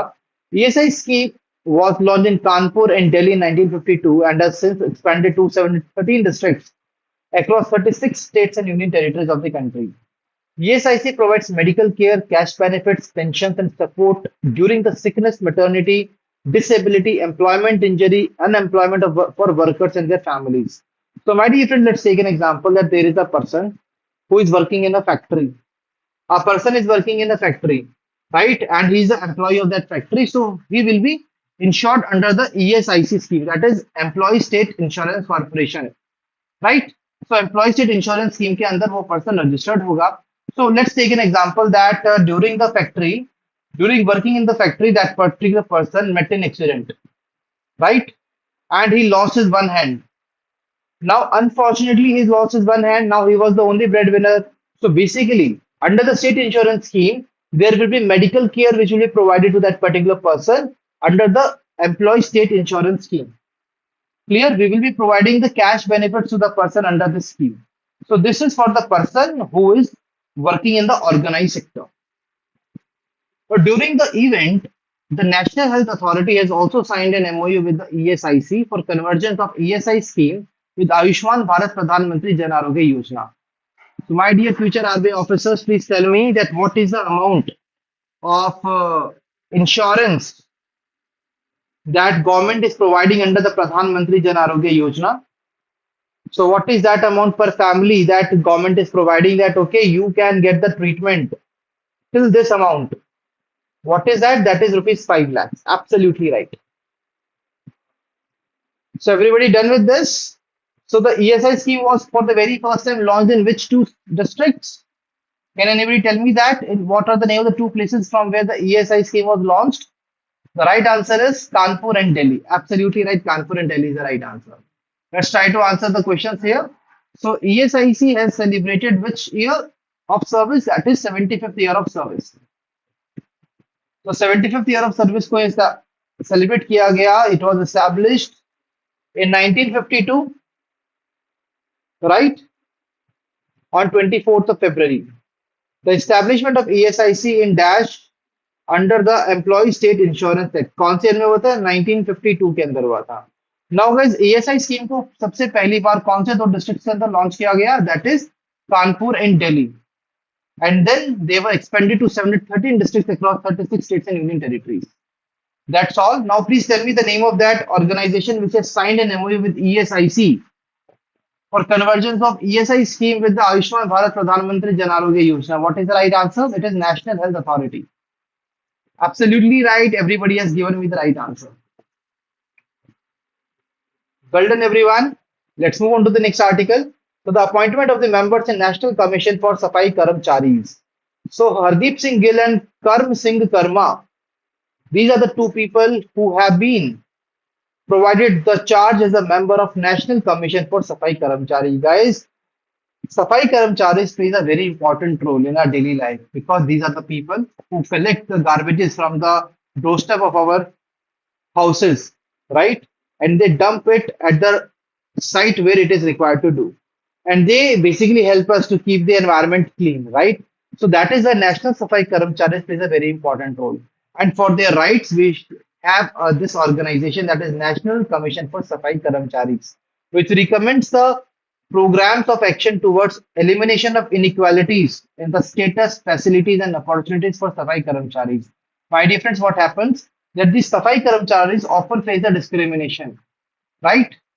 तो काफी डिस्क्रिमिनेशन, काफी भेदभाव का इनको सामना करना पड़ता है इन द काफी इनइक्वालिटीज का सामना करना पड़ता है, ठीक है, in terms of status, in terms of facilities and opportunities.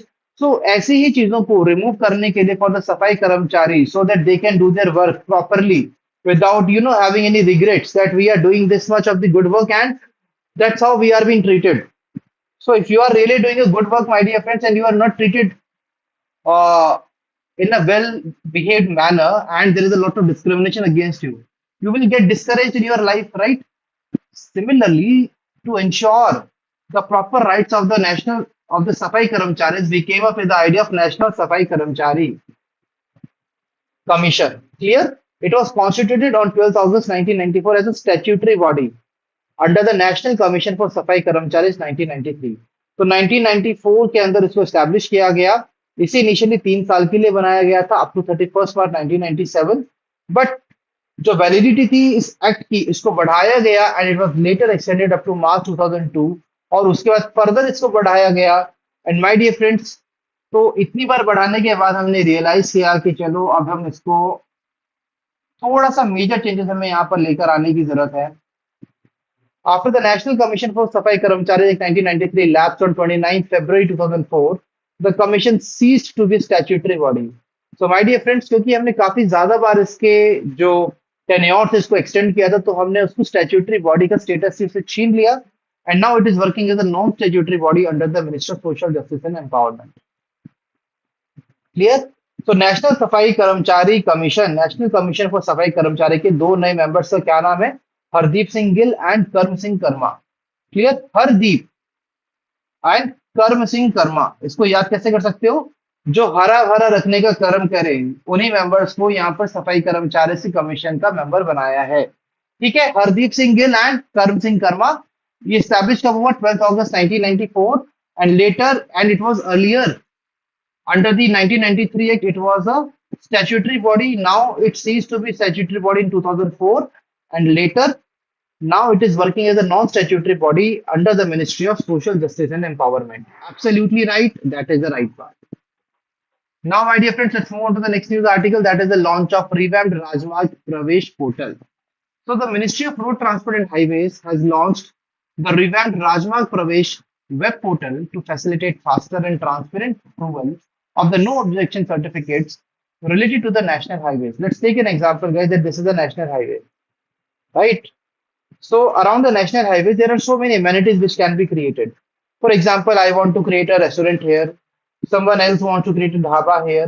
Someone else wants to create a resting house here. Somebody else wants to create a shopping center here. Someone else wants to create a petrol pump here. So basically, in order to create these kind of different things around the national highways, you need the permission. तो permission की जरूरत पड़ेगी, और आपको no objection certificate देना पड़ेगा कि सरकार को इस चीज से कोई ऑब्जेक्शन नहीं है कि आप वहां पर एक ऐसी चीज बना रहे हो, सेटअप कर रहे हो। तो when you will be taking the no objection certificate, then only you will be able to set up these things there.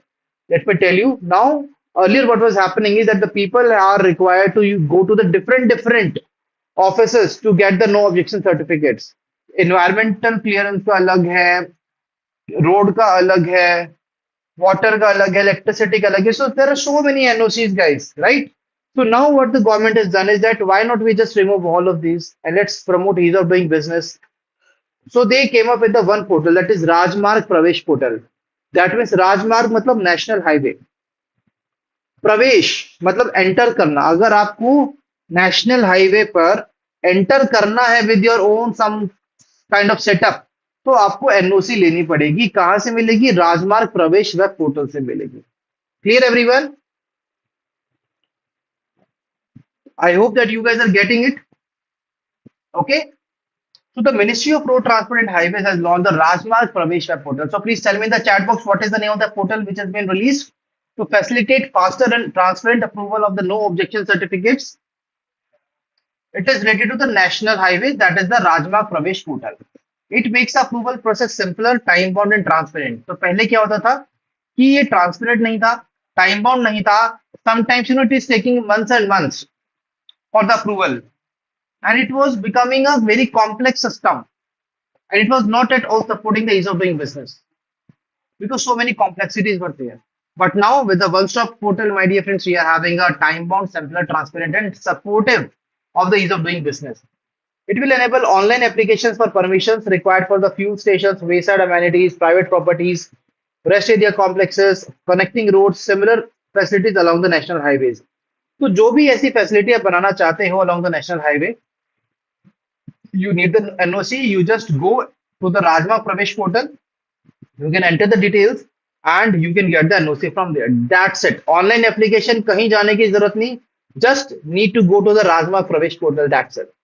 It will allow citizens, businesses, and organizations to apply for the access permissions from the national highways for private properties, industries, and the wayside facilities. It can be used by government and private organizations to obtain permissions for laying utilities such as water pipelines, gas pipelines, optical fiber cables, electrical lines, and the other services along और across the national highways. तो national highways के along और उनके across कोई भी ऐसी service आप डालना चाहते हो, ऑप्टिकल फाइबर डालना चाहते हो, electricity line, gas pipeline, as a private organization or as a government organization, you have to ensure that you need to take the NOC. From where you will be taking the NOC? From the Rajmarg Pravesh portal. Absolutely right. So guys, now let's try to answer these questions.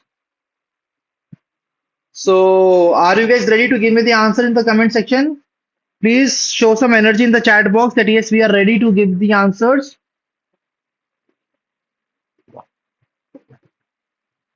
So what exactly is the name of the persons who have been appointed as the members of the National Commission for Safai Karamcharis? The right answer is Hardeep Singh Gill and Karm Singh Karma. Absolutely right. Now the NCSA was constituted on 12th of August in which year? 1994 as a statutory body, right, under the Commission for Safai Karamcharis Act 1993. Now moving on to the next part. Since then, in 2004, my dear friends, this NCSK ceased to be acting as the statutory body and now it is functioning as a non-statutory body under the Ministry of Social Justice and Empowerment. Absolutely right. Now launch of a revamped portal. What is the name of the portal which has been launched? It is the Rajmarg Pravesh portal. Absolutely right. Ministry of Road Transport and Highways ने launch किया है revamped Rajmarg Pravesh web portal for the approval of the no objection certificates on the related to the national highways. It enables online applications for permissions required for fuel stations, wayside amenities. That's all, my dear friends, from this particular article. Is everybody of you able to answer these questions? If yes, please give me a thumbs up in the chat box.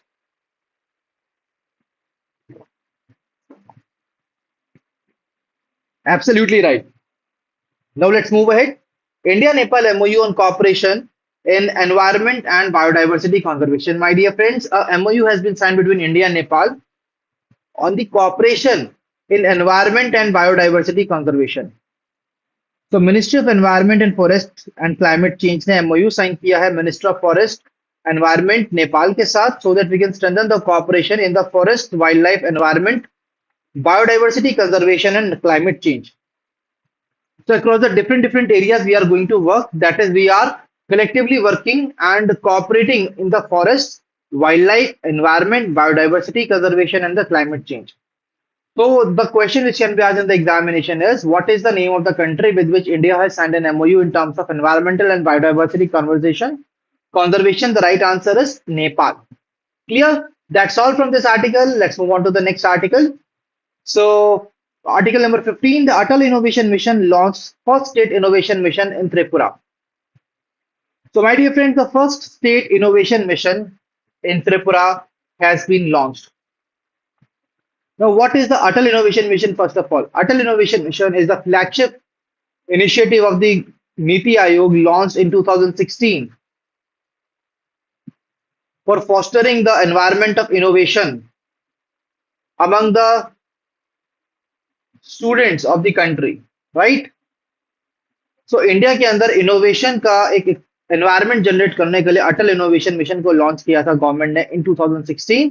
ये flagship initiative है नीति आयोग का और इसके अंदर पहली बार SIM launch किया. AIM is the Atal innovation mission. Now SIM is state innovation mission.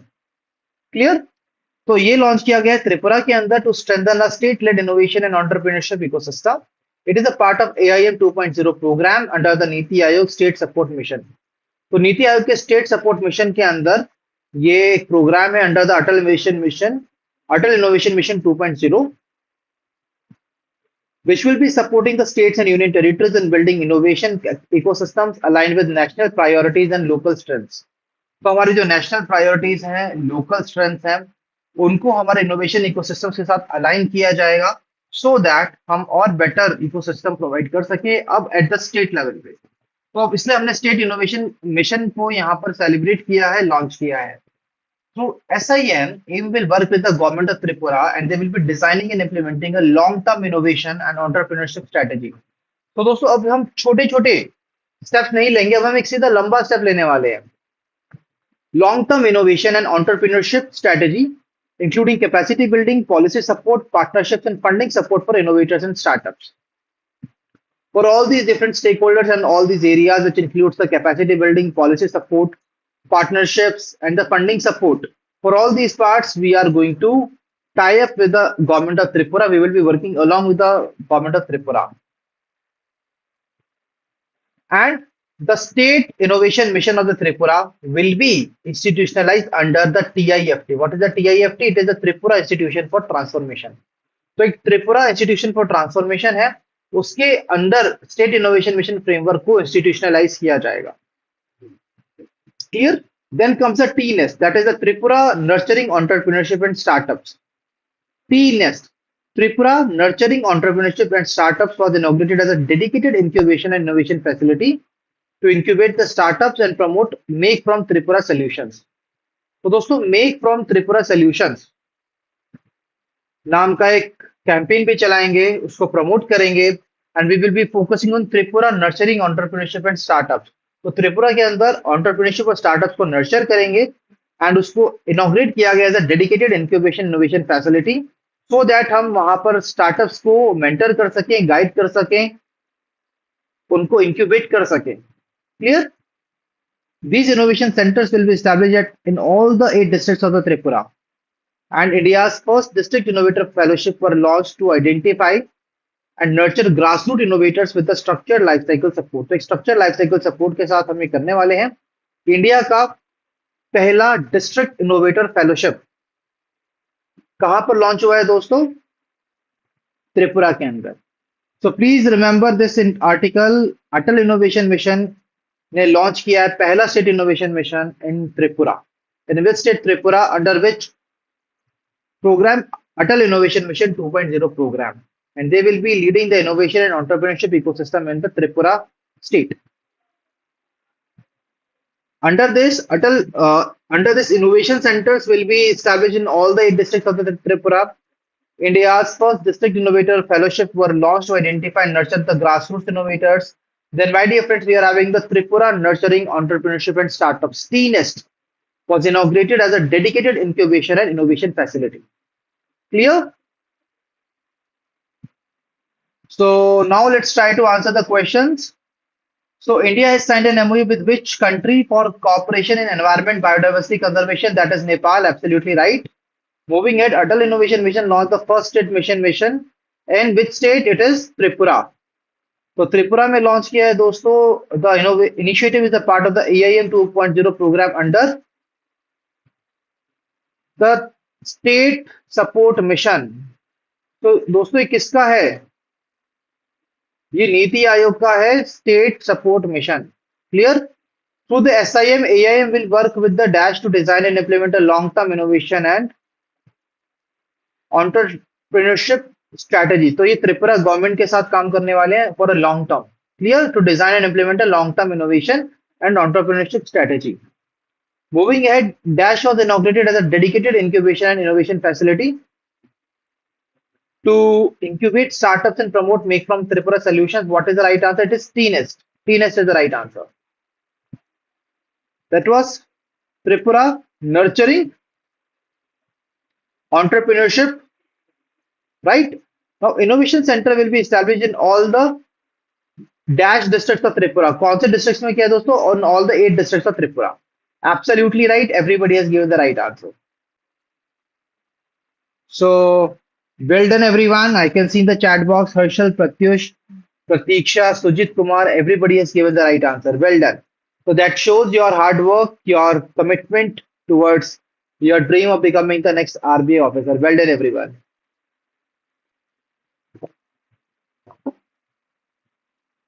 So let's move ahead to the next part. The trade facilitation sessions at WTO in Geneva. My dear friends, recently the Central Board of Indirect Taxes and Customs, along with the Permanent Mission of India to the World Trade Organization, organized the special trade facilitation session on the sidelines of the Committee on Trade Facilitation meetings at the World Trade Organization in Geneva. तो WTO की एक meeting हुई Geneva के अंदर world trade organisation my dear friends I explain you WTO earlier right for example आपकी class में 15 बच्चे हैं तो हर क्लास का एक मॉनिटर होता था बचपन में वो मॉनिटर देखता था कि सभी लोग बराबर तरीके से डिसिप्लिन में रह रहे हैं क्लास में नहीं रह रहे हैं अगर कोई भी इनडिसिप्लिन क्रिएट करता था उसके अगेंस्ट एक एक्शन लिया जाता था right so let's take an example इस क्लास में सभी लोग आपस में ट्रेड करते हैं तो सभी ट्रेड अच्छे से हो रहा है नहीं हो रहा है सब लोग ट्रेड कर रहे हैं वेरिएंस कम है डिले नहीं हो रहा ट्रेड्स के अंदर और सब ट्रेड आराम से हो रहा है तो इस चीज का मॉनिटर इस क्लास में कौन होता है WTO तो वर्ल्ड लेवल पर जो डिफरेंट डिफरेंट कंट्रीज हैं उनको मैनेज करने का काम कौन कर रहे हैं वर्ल्ड ट्रेड ऑर्गेनाइजेशन और उनकी मीटिंग हुई जेनेवा के अंदर और दोस्तों WTO ने ना कुछ ट्रेड फैसिलिटेशन अग्रीमेंट्स निकाले हैं ट्रेड फैसिलिटेशन अग्रीमेंट जो दिखाते हैं कि कितना इजी आपने ट्रेड किया हुआ है दूसरी कंट्रीज के साथ जहां पर आप ज्यादा बैरियर्स नहीं लगा रहे ज्यादा ड्यूटीज नहीं आप इम्पोज कर रहे हो ठीक है ज्यादा टैरिफ रेट्स हाई नहीं कर रहे हो और अच्छे प्रोडक्ट्स को बेच रहे हो राइट कोई अनएथिकल प्रैक्टिसेस यूज नहीं कर रहे तो सारा ट्रेड अच्छे से हो रहा है राइट तो उसके लिए हमारे पास ट्रेड फैसिलिटेशन अग्रीमेंट है राइट सो WTO कहता है that you have to commit with these agreements in a stipulated timeline that is एक टाइम बाउंड मैनर में आपको इनके साथ खुद को साइन करना है इन्हें फॉलो करना है सो इंडिया ने कहा कि okay WTO we will be doing that and you know what we are not just notifying you that 100% of the WTO trade facilitation agreement commitments have been signed by us it's not nothing like that तो India ने कहा कि हमने 100% WTO TFAs को adopt कर लिया है और साथ साथ हम TFA प्लस को भी अडॉप्ट कर रहे हैं so TFA क्या है it is an international agreement of the WTO that aims to make global trade faster, simpler and cheaper.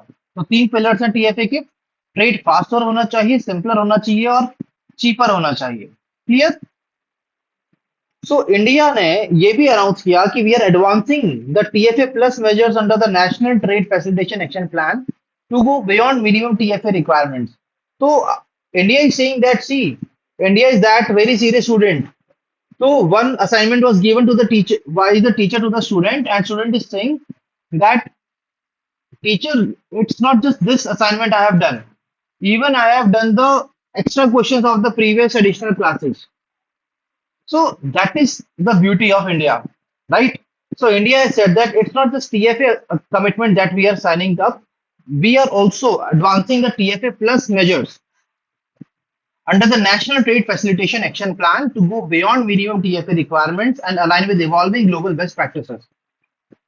The Indian delegation highlighted the development of the faceless, contactless, and the paperless digital custom ecosystem through extensive digitalization and process re-engineering. CBIC's Ease of Doing Business reform for 2026 focus on the trusted importer framework, courier, export liberalization, and simplified e-commerce export procedures. Clear, everybody? Is this clear to everyone? So first of all, please tell me that where exactly this meeting took place. This meeting took place in Geneva. India ने notify किया कितने percentage of the TFA commitments 100%. What TFA stands for Trade Facilitation Agreement. India ने also announced that we are advancing the TFA plus measures under the NTFAP, that is National Trade Facilitation Action Plan. The Indian delegation is highlighting the development of a faceless, contactless, and paperless digital customs ecosystem through extensive digitalization and process re-engineering. Clear, everybody? I hope that everybody is able to understand this article. Now, everyone, please focus on the questions. Let's try to answer all these questions. So Central Board of Direct Taxes and Customs, along with the permanent mission of the India to the WTO, organized special trade facilitation. On the sidelines of Committee on the Trade Facilitation, India is notified what percentage of its WTO? It is 100%. And India is advancing dash plus measures under the NTFAP. What is the right answer? It is the TFA plus Trade Facilitation Agreement plus measures India is adopting. Absolutely right. Everybody has given the right answer to this question. Well done, everyone.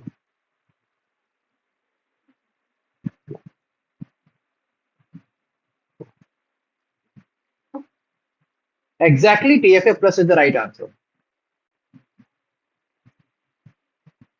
Now, my dear friends, let's move on to the next part. The CBDC based digital food currency pilot under the Pradhan Mantri Garib Kalyan Anna Yojana in Puducherry. So, my dear friends, recently in the previous sessions, we covered about this article, the central bank digital currency linked Pradhan Mantri Garib Kalyan Anna Yojana, in which we covered that the people that we will be generating the coupons, we will be generating the CBDC coupons to the people, and these people will be carrying these coupons to the fair price shops or the public distribution shops. They will be going there, they will be showing their coupon, they will be withdrawing the grains that they are entitled to under that particular scheme of Pradhan Mantri Garib Kalyan Anna Yojana with the help of that particular coupon, right?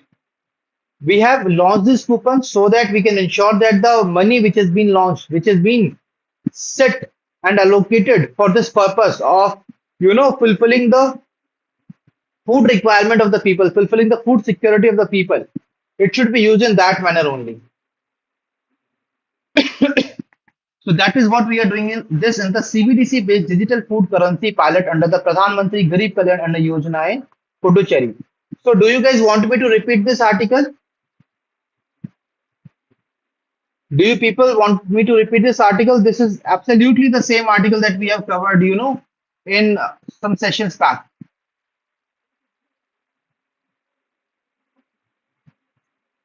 Okay, so I can see in the chat box that yes, there is no requirement to do that.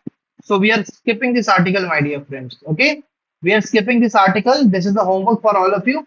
You have to ensure that you are reading it on your own. Clear? The people who are new, don't worry. After the end of this session, I will be telling you the playlist and where exactly you can find this particular parts. Clear, everyone? Don't worry about it. Now, moving on to the next article, outcomes of the Prime Minister's visit to Israel. So, my dear friends, you know that Prime Minister Modi ji, so many times he is visiting the other countries for better bilateral relations and for signing up the new agreements. Recently, we saw that he visited the Netherlands, Sweden, right? And in the month of February, he went to the Israel, during which he signed 17 agreements and cooperation frameworks. And there were different MOUs with the on the geophysical exploration to enhance cooperation in the mineral exploration, MOU for development of the National Maritime Heritage Complex at Lothal, Gujarat, MOU between NPCI International and Master of Israel was signed. MOU between ICAR and Master was signed to establish India-Israel Innovation Center of Agriculture. MOU on fisheries and aquaculture cooperation to promote technology-driven and sustainable fisheries. MOU between the International Financial Services Center Authority and Israel Securities Authority. Then an MOU on advancing the education through artificial intelligence.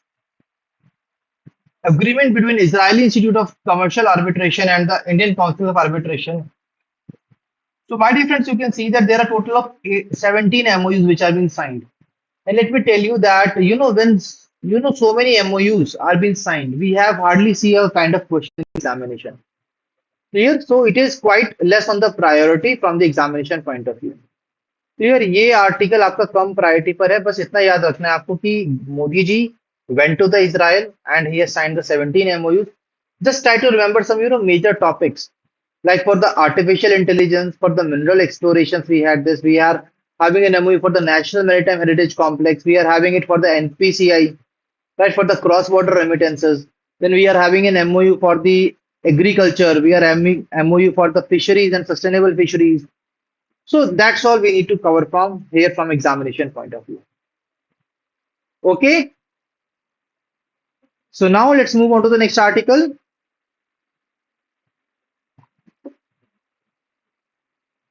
Now the next article is CDA has launched the government bank dashboard and government bank manual. So my dear friends, to make you understand this example to this news article, I'm having a very classical example for all of you. Now what is that example? Let's try to understand it. You know that government is having so many receipts that it needs to receive, right? What and you know what? So these accounts of the governments are with the different banks. Bank one bank two bank three तो यहाँ पर different different जो transaction है government की और banks के through हो रही हैं bank one bank two bank three right जहां पर इवन जो पैसा गवर्नमेंट के पास आ रहा है that is also coming to the bank account of the government of India clear now when the money is coming let's take an example that to the government I have said that okay I have submitted the money to your account right so now government is having the idea that okay in my bank account the money has been credited but when I asked the bank but when the government asked the bank they identified that the money is not there. So basically whenever the money is coming into the account at the government's end at the bank's end the records must be matched right. Records match होनी चाहिए हमेशा तभी एक तालमेल बैठेगा दोनों के बीच में. Clear everyone? Let's take an example कि जैसे we have started the chapters and we are having a account in our bank, right? And the people who are purchasing the services from the chapters, so basically they are purchasing the course from the chapters, right? And let's take an example that the bank is not, indicating that this transaction has happened. So the student is saying that, sir, I have purchased the course, but the bank is not showing this. So basically, there will be, a kind of mistrust between us and the bank. So there should be having a good cooperation between the bank and the government. And sometimes what happens that bank credit the amount on a later time, right? Banks got late in crediting the amount. So basically, for this part only, recently, the Controller General of Accounts has launched two initiatives. One is a dashboard and one is the government bank manual. तो जैसे दोस्तों हमारे school के अंदर rules होते हैं कि students को 8 AM पर आना स्टूडेंट्स को स्कूल 7:30 तक आना है 7:45 तक प्रेयर्स होंगी 8 AM पर सभी स्टूडेंट्स अपने क्लासेस में जाएंगे 8:15 पर पहली क्लास स्टार्ट होगी फिर 9 AM पर सेकंड क्लास होगी 9:45 पर थर्ड क्लास होगी 10:30 पर नेक्स्ट क्लास होगी फिर ऐसे से करके 12:30 या 1 PM पर आपका पहला ब्रेक होगा और 3 PM तक आपका ऑफ हो जाएगा तो ये जो जितने भी रूल्स हैं right that the students, the teachers, and everybody is required to follow. Similarly, under the government bank manual, this manual is the rule book for the banks which is being required to be followed by the banks. Clear? And now we are having a dashboard.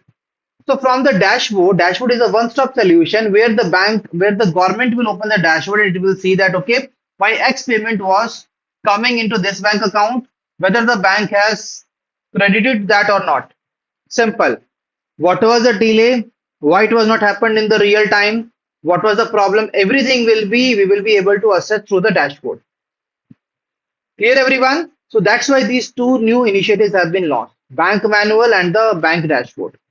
So the government bank dashboard, government bank manual has been launched in New Delhi. It will strengthen the governance and efficiency in banks handling the government transactions.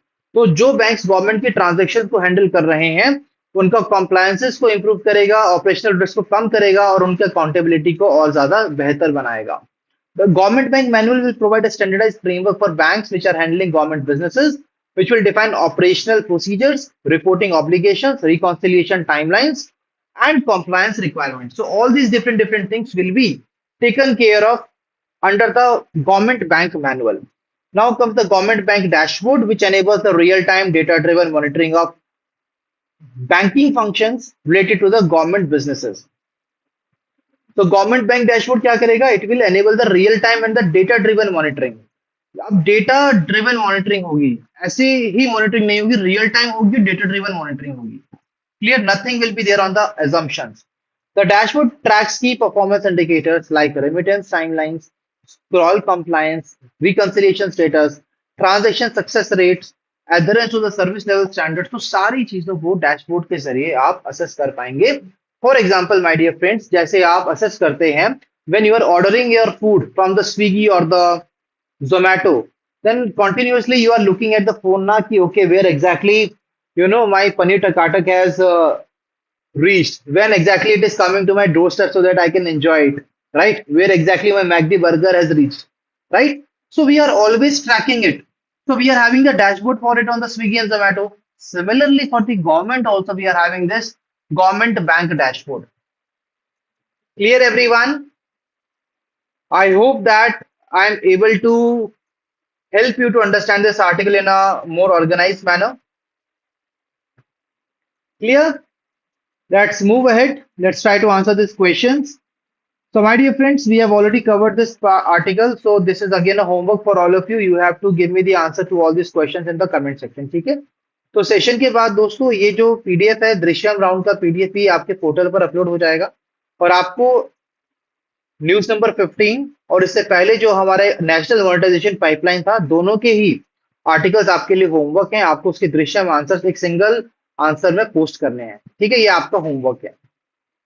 So moving ahead, CGE has launched the government bank manual and the government bank dashboard. Clear? तो government bank dashboard and manual को launch किया गया न्यू दिल्ली के अंदर. The government bank dash provides a standardise framework. Framework किसके अंदर आता है? मैनुअल के अंदर आता है. किसके लिए लॉन्च किया? For the banks who are handling the government businesses. अब government bank dash enables real time data driven monitoring. अब real time data driven monitoring of banking functions कहां से हो पाएगा? गवर्नमेंट बैंक डैशबोर्ड से हो पाएगा. Dashboard is the right answer. Clear, everybody? I hope that you guys are able to understand these articles in a very holistical manner. Are you able to understand them? Are you able to retain the information that we are covering from examination point of view? Okay, ji. That's good. Let's move on to the next news article, guys. Right, let me tell you that right now we are on to the final leg of our today's session, right? Only some articles are left. You can see that these 3 4 articles are left and then we are done with the today's session. Okay, so please ensure that you are staying till the end. Okay, so let's move on to the next article. Government temporarily discontinues the rice fortification under the Pradhan Mantri Garib Kalyan Anna Yojana. That is a very important point. You all know that in our country we do the rice fortification process. What is the rice fortification process, guys? तो हम क्या करते हैं? Basically, let me tell you that जो rice है, जो rice grain है, वो अपने आप में इतना न्यूट्रिशियस नहीं है. ठीक है, तो हम इसको और ज्यादा न्यूट्रिशनस बनाने के लिए what we do, we add some vitamin to it, we add some minerals to it. तो हम एक टाइप ऑफ, आप ये समझो कि लेयरिंग कर देते हैं उसके ऊपर, so that the person who is consuming the rice, तो वो विटामिन और मिनरल्स भी वो पर्सन कंज्यूम कर रहा है and he is getting more nutritious. Clear everyone? So recently, IIT Kanpur has done a study, and under this study, IIT Kanpur basically highlighted a very important point, that this rice that we distribute under the Pradhan Mantri Garib Kalyan Anna Yojana, this rice basically what happens is that it is usually in the stocks, usually in the storage houses for 2 to 3 years. And in the 2 to 3 years, there are so many temperature variations that it suffers. Like sometimes the temperature is really going high, sometimes it is going low. In the period 2 to 3 years, under such kind of exposed temperatures, what happens? Basically, the quality of the minerals and the vitamins, the intensity of the vitamins and the minerals, the nutritionlessness of that rice goes down. So that's why IIT Kanpur just said that we are doing this, we are taking this, additional step for this, for making it more nutritious. Then we are storing it for the 2 to 3 years.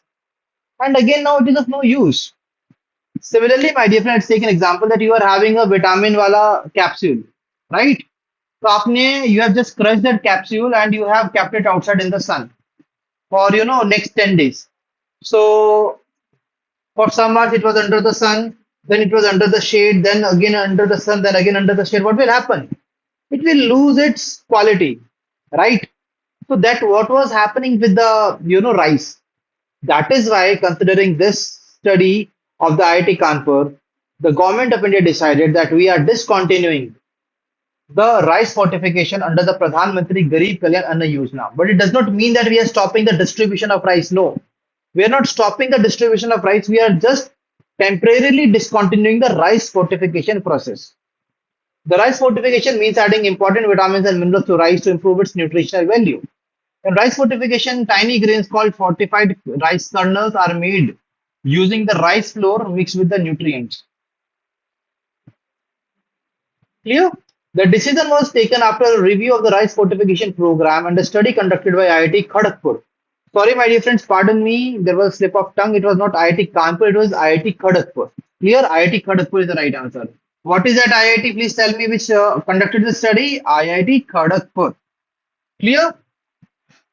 So they have done that study on the shelf life of the fortified rice kernels and fortified rice under the agroclimatic storage conditions. The study found that the moisture content, storage conditions, temperature relative humidity, and packaging material significantly affect the stability and shelf life of the fortified rice.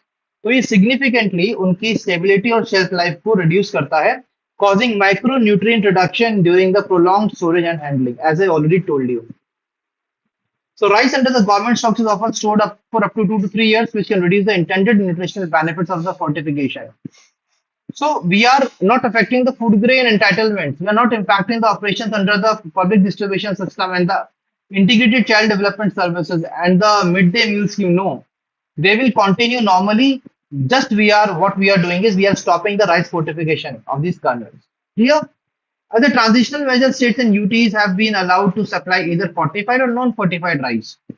And pending receipt for the KMS 2425 based on operational and logistical considerations. My dear friends, a very important point.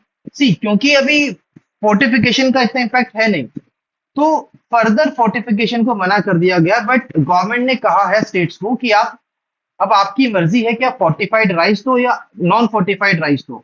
It's totally up to you. We are not placing a restriction on you. Clear, everyone? I hope that you guys are able to take this point in a very clear manner. So, Government of India ने decide किया to temporarily discontinue the rice fortification under the dash and other allied welfare schemes. What is the name of the scheme? Quickly tell me in the chat box what is the name of the scheme. It is Pradhan Mantri Garib Kalyan Anna Yojana. It is Pradhan Mantri Garib Kalyan Anna Yojana. That is the right answer. Absolutely right. Everybody of you has given me the right answer to this particular question. Well done. Let's move on to the next news article. Sorry, the next question of this particular part. So the decision was taken by after a review of the rice fortification program and a study conducted by which entity? That is IIT Kharagpur. Guys, everybody, please give me the answer in the comment section. Right answer is IIT Kharagpur. Rice under the government stock is often stored for 2 to 3 years, which can reduce the intended nutritional benefits of the fortification.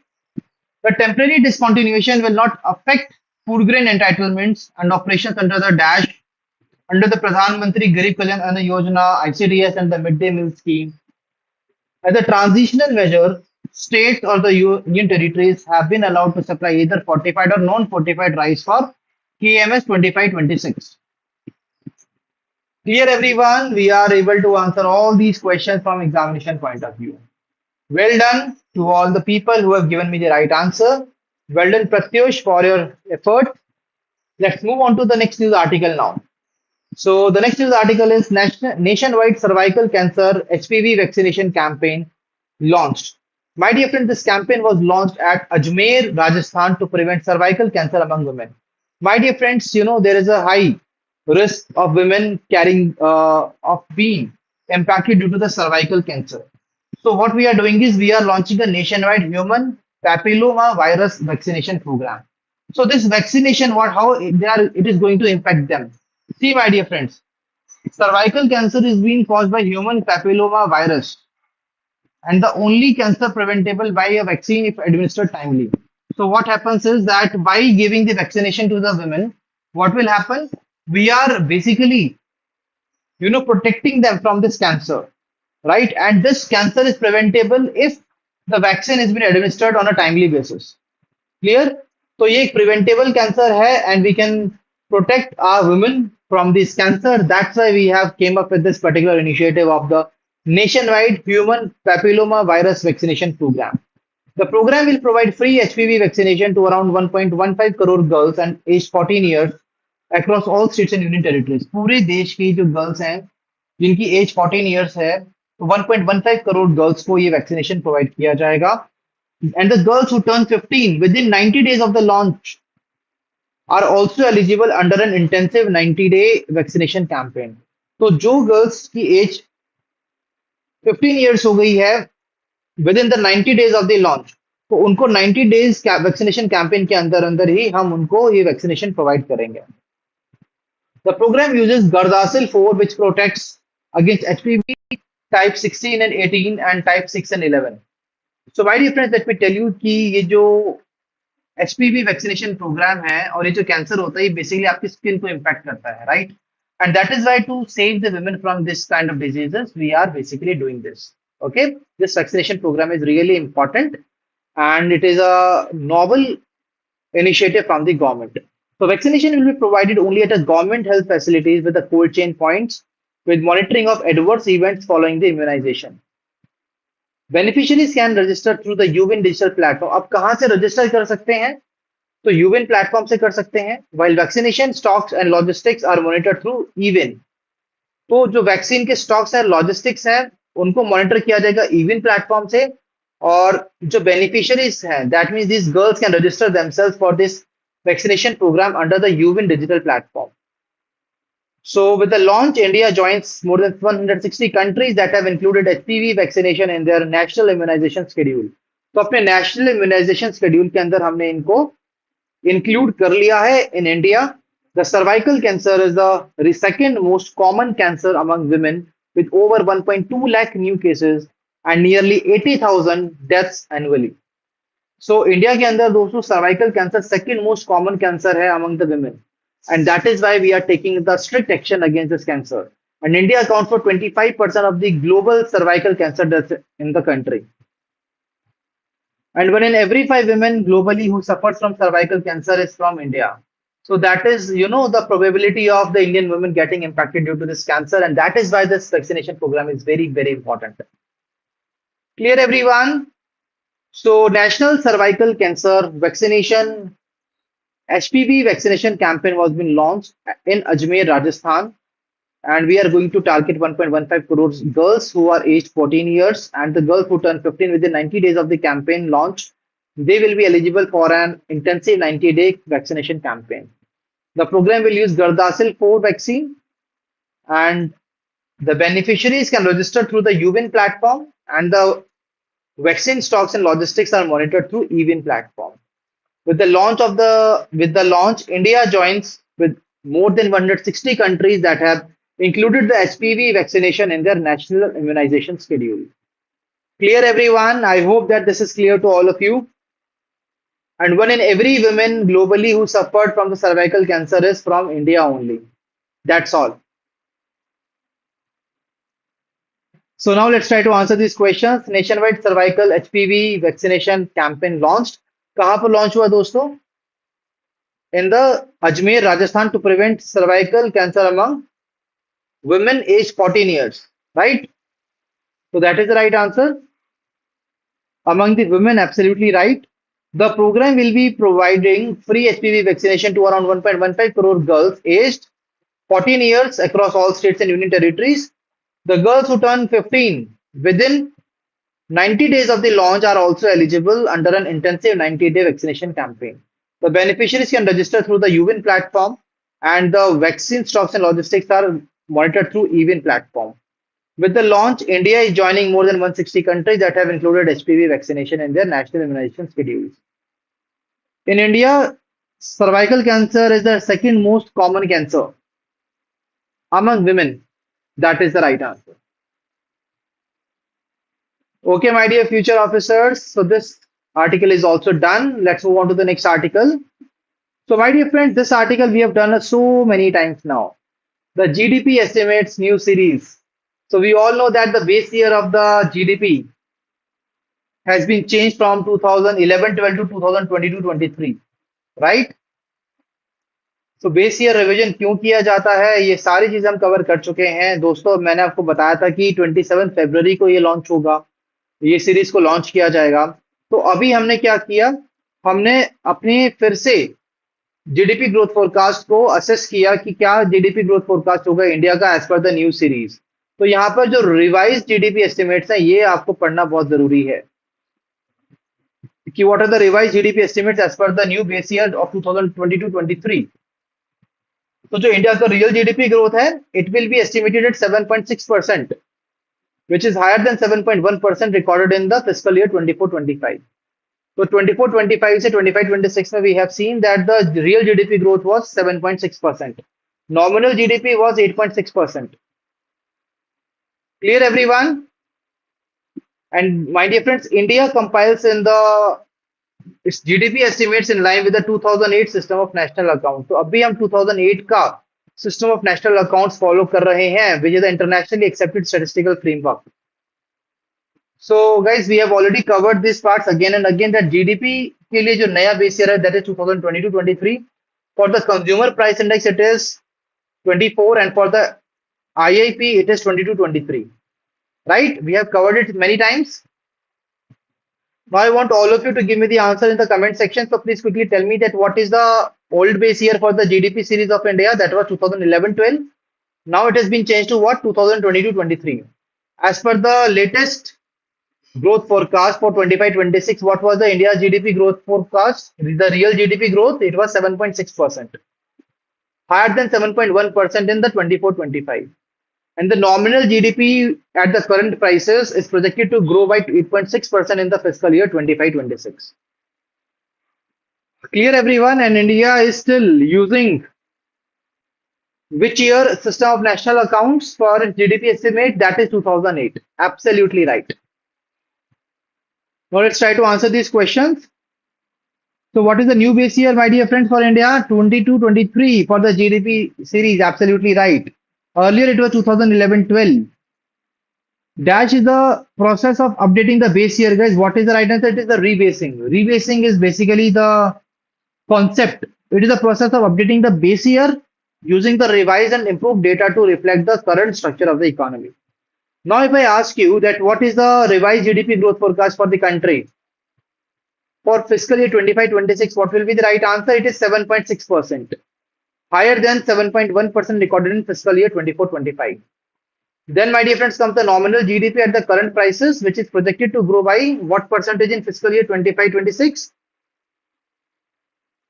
What is the right answer here? Now, let me see who will give me the right answer to this question. The nominal GDP. It is 8.6%. Absolutely right. Harshad and Pratish, both of you have rocked in this particular session today. Well done. And please tell me that what is the system of national account that India is using for compiling its GDP estimate? That is 2008. Absolutely right. So my dear future RBI Grade B officers, we are done with the month of February 2026. With this article, we are done with the month of February 2026. I believe that everybody of you is able to cover, understand, retain, revise all the articles that we have covered in the today's session as well. If yes, please give me a thumbs up in the chat box. Now, there were people who were having the query, ki, sir, from where exactly we have to cover the PDF? How exactly we can access the PDF, right? So for them, let me tell you that what you can do. Just go to the chapters website, that is chapters.in, right? Just go to chapters.in. On the top right corner, my dear friends, there is the course. When you will go there, you will see that there is the all categories. Go to the package.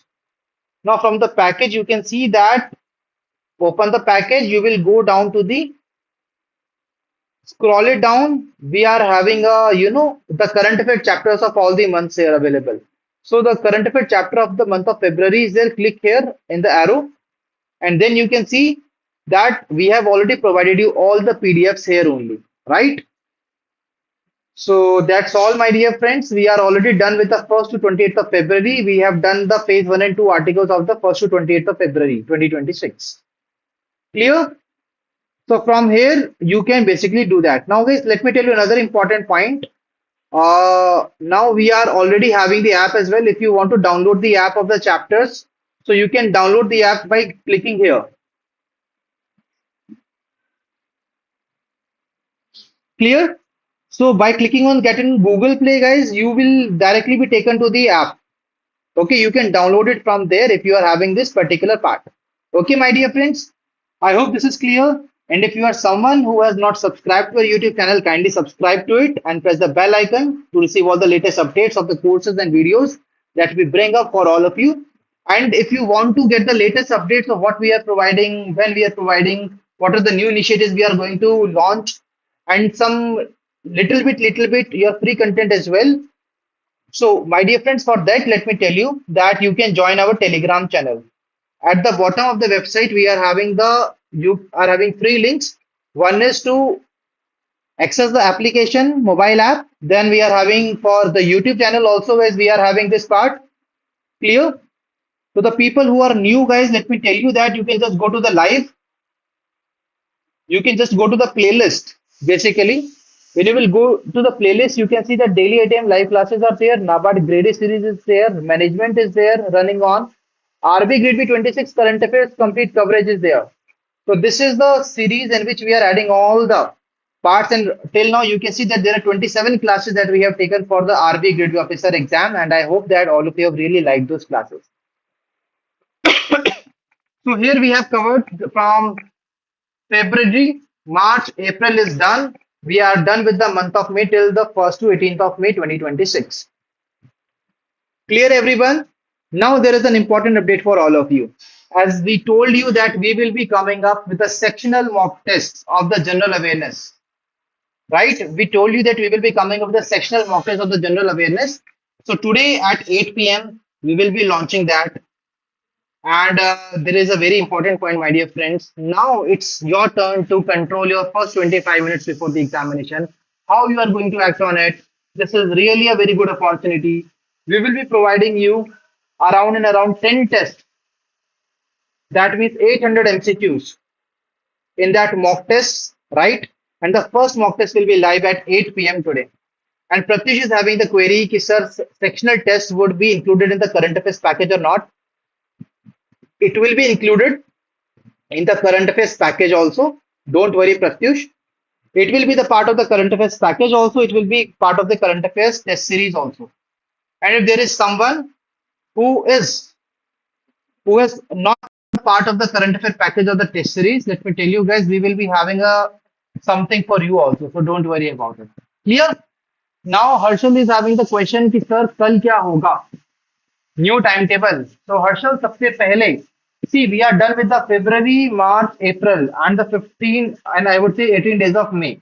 So now for the next 3 days, I want all of you to ensure that you are doing all the revisions. Clear? So that we can come back, and after that we can cover some other sessions also, which will include the important reports for the RBI, and we will be keep on conducting the May sessions as well. So we are already done with the February, March, April. May we are conducting in the daily 8 a.m. live classes. Clear, everyone? So for the next 3 days, there are no classes for the evening. There are no evening classes of 4 to 7. There will be only the morning classes at 8 a.m. in the morning. Clear? So this is really high opportunity for all of you. Please do the revision, and from today onwards, we are launching the mock test for all of you. So please ensure you are participating in that and do analyze your performance here. Clear? So these 3 days are very important, my dear friend. They are going to play a very important role in your preparation journey, because these are the 3 days when you have to ensure that you are revising each and everything. 3 days means 3 months. March, February, March, April should be done in these next 3 days. Clear, everyone? And one session per day for the month of May. Clear? If this is clear to everyone, please give me a thumbs up in the chat box so that I can ensure that yes, this is clear with all of you. Okay, everyone. So, my dear friends, that was all from the today's session. Now, I will be meeting you tomorrow at 8 a.m. in the morning with another important session for the month of May 2026.